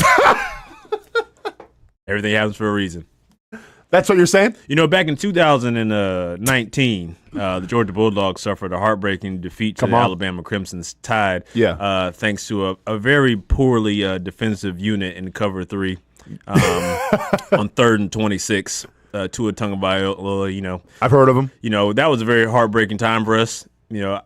And then it happens to everybody. A few years later, we won two in a row. Yeah. Sometimes you got to get knocked back once to take 2 steps forward. So and listen, and that's I like my way better, but I'm not mad at your way either. But I'm just saying, man, I'm hoping and I didn't think Oregon was gonna win this whole tournament. Hey, man, it'd be all right. And when it comes to the Oregon football team, I thought Oregon football had a good chance of winning their championship. But what I want more for my son, and he's a big Brewers fan like I am, and he's a Wings fan like I am, and we got nothing to cheer about there. Probably not, but I hope he gets to I hope I witness my son go through a championship eventually, because my mom always says this, and I feel like my grandma and my grandpa, if they're still around, they would say this as well. And we always say back in the day it was more about teams than it was about players. I don't think that's true. I think when it comes to kids, it's always been about players because I had Michael Jordan, right? So I cheered for Michael Jordan. and being a Michael Jordan fan is about the Bulls. So I got to sit through so many Bulls championships. And there's something about being a kid watching your team win a championship and celebrating where it's like, it's magical, man. Like, yeah, if the Brewers won a World Series, if the Jaguars won now, whatever, like, yeah, I'd be celebrating. I would be in the streets, be high-fiving everybody. We'd be partying till the cows come home. But I feel like as a kid, there's something a little more magical about it. It's like Christmas. I'm honest with you. Yeah. Completely honest with you. Yeah. It took me 33 years to witness my team win a championship. I got no sympathy for you or your child. I'm sorry. I know what to tell you. I mean, I was a grown man with a mortgage and practically a teenager when these guys won a national championship after they made me cry in 2012. Yeah. And 2019. I got no sympathy for you. But you got other teams, though, right? Who are your teams as a kid? Like, you grew up with an NBA fan. You had to, or no? An NFL fan? Like, who are your teams? Well, Falcons, right? Yeah. Okay. You want to talk about the Falcons in the championship game? I mean... You want to go there? I mean... You want to talk about that? It's not... Yeah, that's a rough one. I'm sorry about that one, man. Well, you guys... What was it? You had one in the 90s. Or 2000s. The Braves. Yeah, with Braves. Hey, so you've had the Braves now. I mean, I wasn't necessarily a big baseball fan. But you got 90s. On board, didn't you? I mean, in the 90s, I was like running around playing baseball with a stick and a rock. You had the Bugs Bunny Tasmanian Devil Braves shirt. Like I even had that. I wasn't even a Braves fan, but like they were the team. So you had championships. Didn't count back then. I didn't know what I was rooting for. Didn't count back then. It counts now. Didn't count back then. Did you celebrate the Braves championships? In the 90s, no. We didn't even pay attention to it because we were outside playing hide and seek at some freaking tree or jumping on somebody's house. Okay, as long as you didn't celebrate. But so help me, if one day I'm on Facebook or on Instagram, it's a Throwback Thursday or something, and I see a Braves shirt of a young Marcel Robinson, we're going to have words, Marcel. I mean, I got the gear. I even celebrated the Braves fairly recently, but I wasn't outward with it because I wasn't like outward with it before. Okay, you know so I appreciate the honesty. So then who was your basketball team? Was it the Hawks? No one ever roots for the Hawks. I was going to say. No one actually roots for the Hawks. Yeah. So who was the basketball team? I mean, I was one of those, I rooted for players, those not players. Teams. So I rooted for Kobe Bryant. That's my favorite player of all time. So the Lakers got you some championships. I mean, they see, this is my point, man. They technically didn't get me championships. Also, I was in middle school. So, but like as an actual diehard fan, these guys are the only ones that I've been like a diehard fan from the beginning in relation to like you and Ronan's fandom. Yeah. Like I said, it took them over 30 years to get me one. So good luck. Good luck indeed. Bleak Bills, let's go ahead and take a break here. I think we got one more, maybe even two more to pay the bills, to keep the electricity on. But when we come back here, we'll go all around the sporting world. Puka Nacua had some interesting words to say about how long he plans on playing football for. If you have him in Dynasty fantasy football, you might want to trade for him. Xavier Retrospetto, how do you pronounce that name? The guy from Miami, receiver. Yeah, the receiver. Didn't have the best 40-yard time. Man, game speed is different than track speed. You know we're going to talk about that a little bit, and some other things around the sporting world.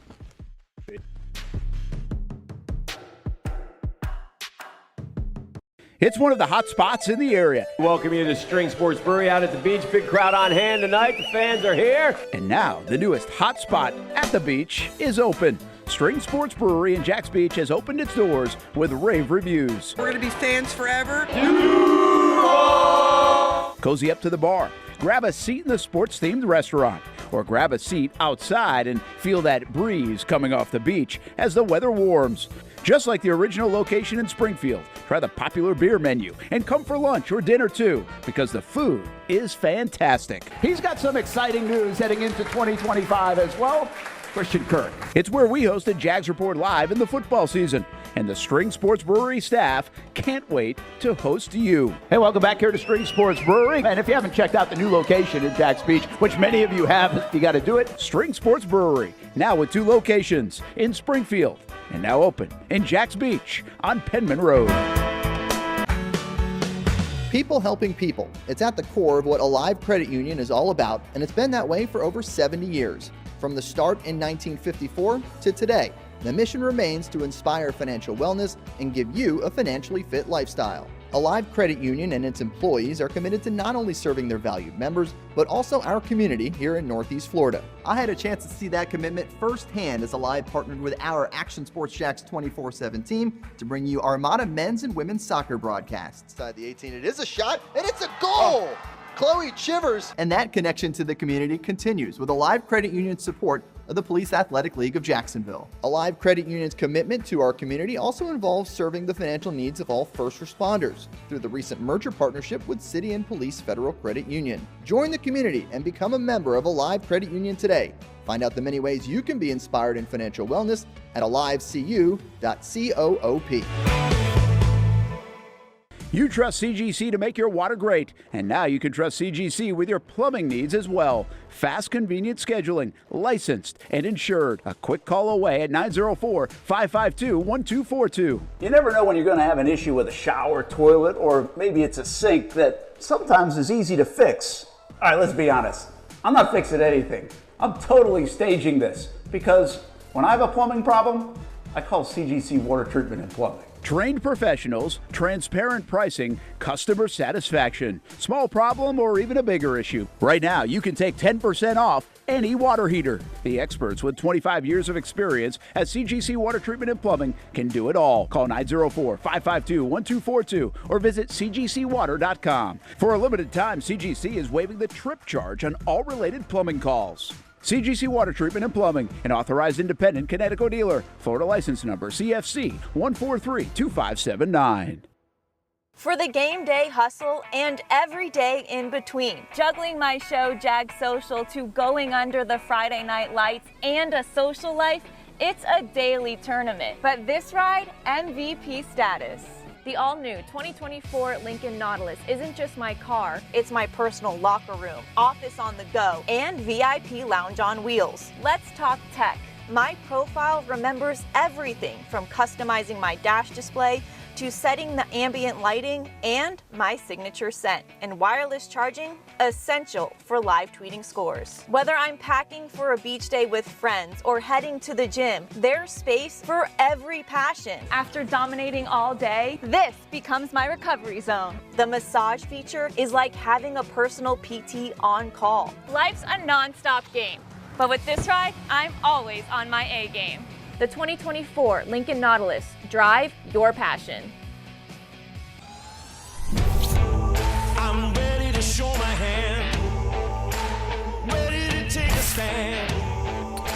Wait on a sign above, and I am ready, ready. 'Cause I just live for the game.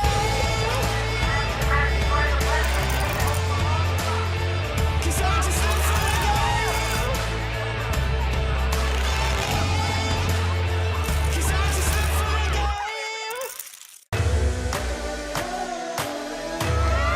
The crowd's for the tape. I got it. Iconic. I'm built to win. Back to back, I do it again. I'm iconic. I'm one of a kind. I'm iconic.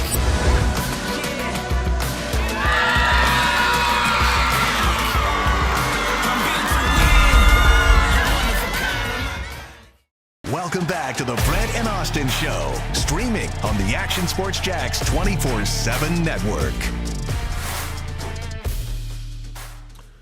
Jourdan Lewis, arguably the biggest free agent signing for the Jacksonville Jaguars so far, at least. And we're going to Daniel Griffith's little write-up here, brought to you by that one painter, First Coast. And today we're talking about slot DBs. Marcel Robinson, and if you can tell here by the numbers, by the percentages, first in target percentage, fourth in completion, fourth in NFL rating, which don't know what that means, first in ball hawking percentage, which I don't know what that means either, but I like the sound of it. And then we got third in tight window percentage. Needless to say, I think if you're in the slot and Jourdan Lewis is ahead of you, it's not going to be a good day at the office.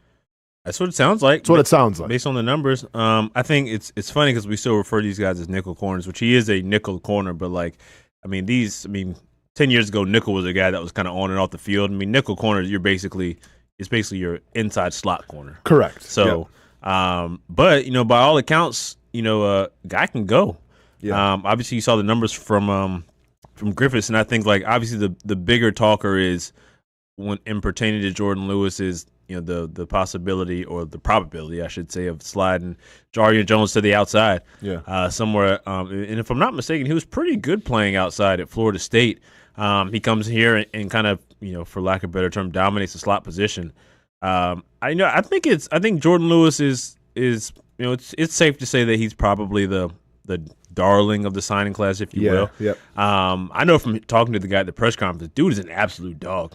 Well, and that's kind of the biggest thing, right? And then that's why I say he's the biggest signing, because not only you're going to get a starter in some capacity. And once again, I've been on record saying this, I'm not sure, as soon as they brought Lewis here, it's okay, well, I guess now Jourdan Jones is going to go play on the outside and we'll see how that works out. I'm not sure if that's going to be the full-fledged thing, because I broke it down before a little bit. If you look at what they try to do in Green Bay, it was a variety of different coverages and different looks, but they didn't have the horses up front as a defensive lineman to really get that, so they had to incorporate more blitzes.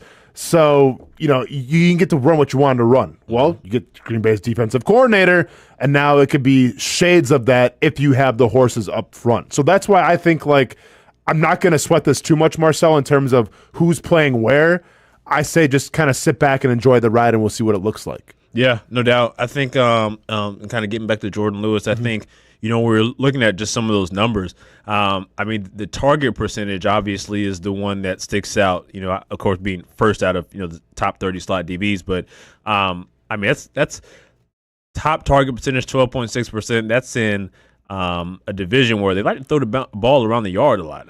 Keep in mind, they're in there with Philly and Washington last year. Those are guys that – Sorry, Jones and the Giants, but you're not really falling in this category. Of course. But for sure. I get what you're saying. But obviously, looking at it, it looks that he's seldomly targeted, which is good, obviously. But when he is targeted, he still makes the plays. I think that, you can't just look at the target percentage and say, they don't throw him the ball or throw at him. That could be for a multitude of reasons. That could be because your Diggs is outside getting whipped or whatever. You don't have to throw to him. But for whatever reason, I think it's bigger than the numbers because he's a guy that brings a certain mentality. I always feel like those DBs, you got to have a little bit of that. They call it swagger, but I think you got to have a little bit of crazy in you, right? He's a guy that one of the things that stuck out when he was at his presser is that he said that, hey, look, man, I'm heavily involved on social media, and sometimes my wife has to I might need her to wrangle me back. Sure. My initial thought was all right, that's a little concerning. But but if you think about it, he's a guy, and you look at some of these other guys, the interviews, I think Amon-Ra St. Brown said it. He was he singled out Jourdan Lewis as being the guy that when you play him, you remember playing him because he just won't shut up. Well, and listen, and I like that. I like it too. And this is why I think it's the biggest signing too, is because you're bringing a little bit of an attitude, and you mentioned that dog in him. That's what this defense needs. That's what this team really needs, right? Because I think that was lacking last year. And once again, if you're winning football games, you can act however you want. Doesn't really matter. You can have an entire team of choir boys, as far as I'm concerned. If you're winning, everything's easy. But when you face adversity, that's where you need those guys like Jourdan Lewis to kind of come in and show you the way a little bit. Yep. And I think he's going to provide that. I almost remember when they got Rayshon Jenkins in here, and we're kind of expecting that to be okay, we got some dogs now and everything. And Rayshon, it was a lot of good. There's some up and down as well, but he had some big plays for this team. Obviously, for that playoff run, was a pivotal part of that.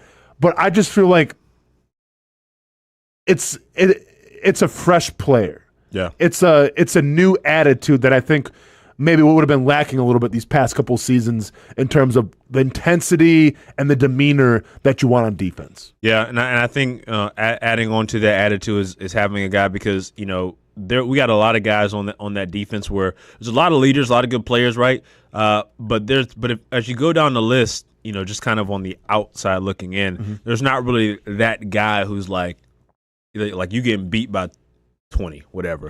Somebody who can go in there and light a fire on everybody, right? They're not necessarily silent leaders, but they're a little more kind of lead by action type of deal. Yep. But I think you get a guy like him who he's obviously proven to be effective on the field. I mean, let's be honest. I mean, people threw against Dallas a lot. Yeah. So for him to have these kind of numbers, these kind of stats, and especially to come in here and be a guy that's effective, especially when the pass rush hasn't been the greatest here. Mm-hmm. Now, obviously, you hope that this new regime, this new culture that comes in, it kind of changes that. But I think it's a good signing. It's a great signing for them. And I think it's going to be one that if we can look back and he can replicate those numbers that we just saw on the screen, I think that means a lot for the secondary in general. But you still need to have your other guys take steps up too. And that's kind of one of the things that you also hope is that his play elevates those around him, including a guy like Tyson Campbell, who just got a big payday. Of course, and maybe some of that attitude with a Jourdan Jones, who we've seen have a little bit of an attitude, and he got yelled at. Oh, I don't want to say he got yelled at, but he, Peterson wasn't a fan of the way Jones went after. Hey man, he did what he was supposed to do. Some Texans players. I mean, obviously, how I feel about it. I was a big fan of it. So you may have a guy that Jones can learn from as well, where it's like, hey, this is kind of how you go about your business. Here's how you kind of get that dog in you, because I think the more players that you get based around like a Jourdan Lewis, the better. Yeah. Simply because, and once again, we'll see what Liam Cohen brings to the table. Obviously, he's going to take his bumps, I think, as a first-year coach as well. He's going to learn a lot. But I think, there's certain coaches, where if it goes wrong, like a Mike Vrabel, where, Mike Vrabel might choke slam somebody if it goes wrong too much, right? Or, Aaron Glenn in New York. You get the sense that that's one guy, if it goes wrong, you don't want to be around when it goes wrong because, he'll do something crazy.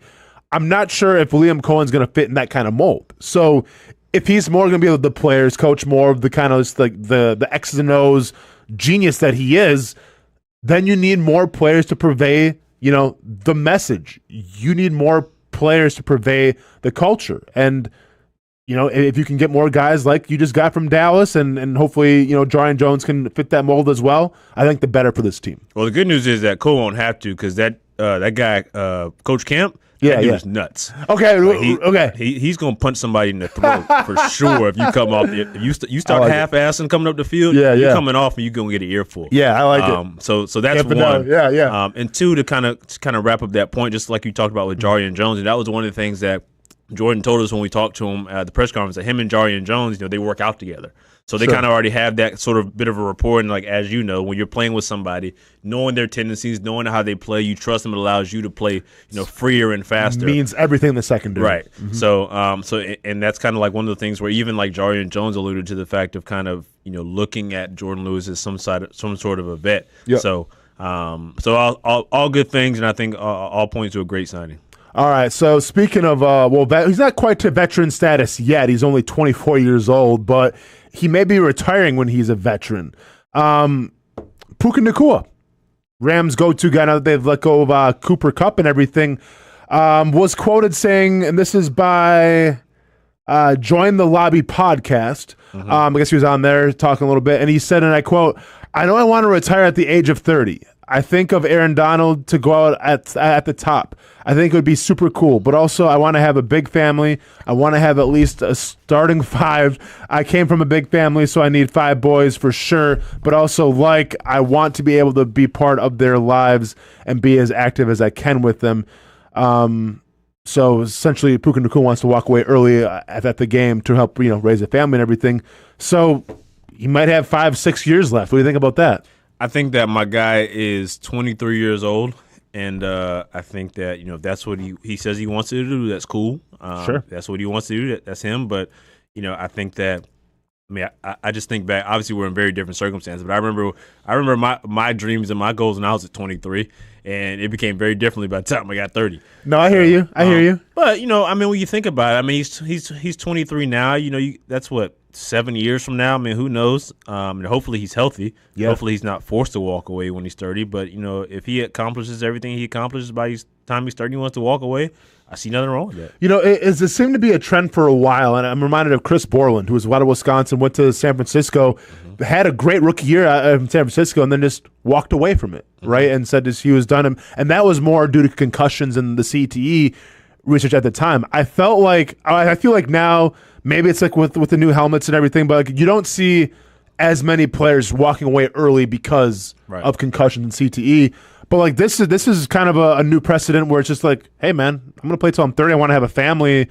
I want to chill. Like I wonder, and I believe him. Why wouldn't I believe him? Like, but once like you said, maybe he's young at this point. Talk to him when he's 31 years old on pace for a new contract, right? And then we'll see if you're getting Jay Jettas type money. But do you think we're gonna see a trend where more players maybe walk away a little earlier because they've made their money and they're happy with it? I don't see why that would be abnormal. I mean, I think it's just the way they're throwing money out here, and I'm not saying these guys are driven and motivated by money, but it definitely seems like there's more money now than there was before. So, I mean, I could see it. You check all your boxes and you can get out. All right, man. Well, appreciate you coming by today. I do what I can. Thanks for closing the show out. For Marcel Robinson. For Bleak Bills pushing all the right buttons. For Brent Martineau, who will be back live tomorrow. And I think tomorrow might be the first day of Shock Your Mock. By the way, last call. Get your mocks in right now. What's the email, Marcel? Sports@actionnewsjacks.com. Sports@actionnewsjacks.com. Use the Pro Football Network. Get us your mocks. The more, the merrier. The more you bring in, the bigger the prize is going to be. I'm Austin Lane. Stay casual. Stay safe. We'll see you tomorrow. Peace.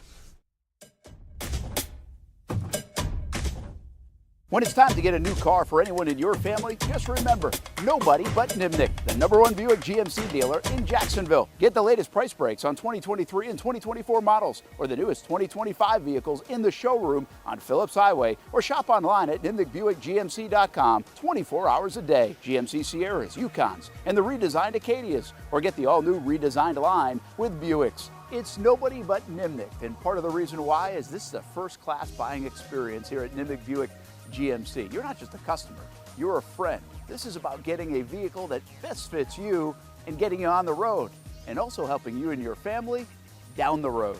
Nimnick has a treating you right guarantee, courtesy, respect, fairness. And most Buicks, GMCs, and Jacksonville's only Car Bravo dealer, nobody but Nimnick. Who has put in the most years and stands behind a better experience?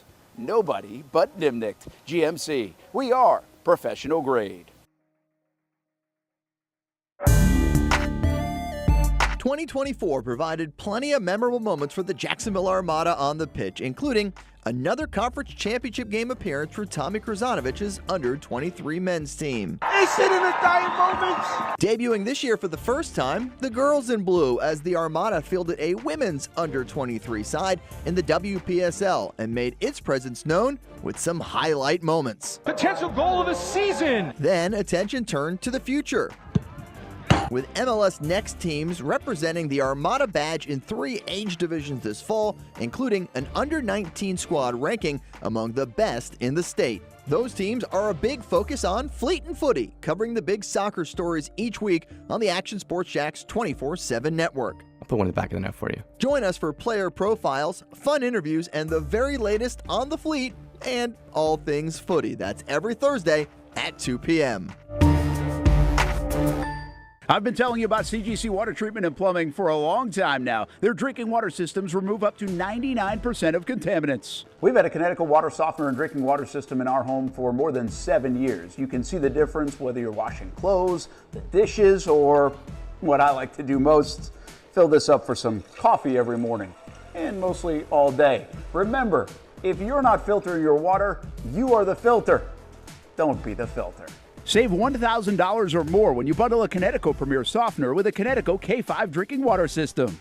The experts at CGC Water Treatment and Plumbing will test your water for free and determine your water score. Don't know your water score? CGC will find out and recommend the appropriate Connecticut water treatment solutions so you can improve it. Call 904-552-1242 or visit cgcwater.com. Ask about our 90-day love it or leave it guarantee. CGC Water Treatment and Plumbing, an authorized independent Connecticut dealer. Florida license number CFC 1432579. There's a saying in sports, you can't win them all, but you can win a lot with good folks on your team. Like that one painter, First Coast. It's tough to beat the sun in Florida, so your home fades. It's tough to beat that HOA when they come calling. Beat the sun, beat the HOA with that one painter, First Coast. And it's a good time to do it. Less rain to work around, and painting in mild temperatures is perfect. After all, the paint bonds to the surface so much better. Give that one painter First Coast a call at 904-417-5700 3557 or look them up at first-coast.thatonepainter.com. Fast Estimate, guidance on color and HOA requirements, and the highest quality job you'll find anywhere. Be a big winner in your neighborhood with That One Painter First Coast on your team.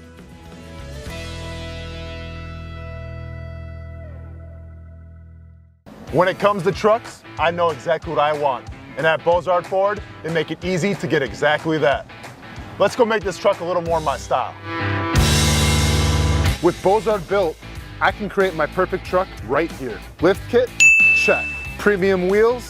You bet. Advanced lighting package? Oh yeah. The Bozard team works their magic.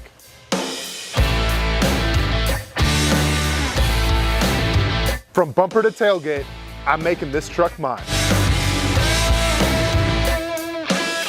It's everything that I wanted and more. From the field to the gym to weekend adventures. This truck's built for my journey. Bozard Built. Customized for your lifestyle, built to exceed your expectations. Check out the inventory and available options at bozardbuilt.com. Unleash your dream ride. Customize, covered, and Bozard.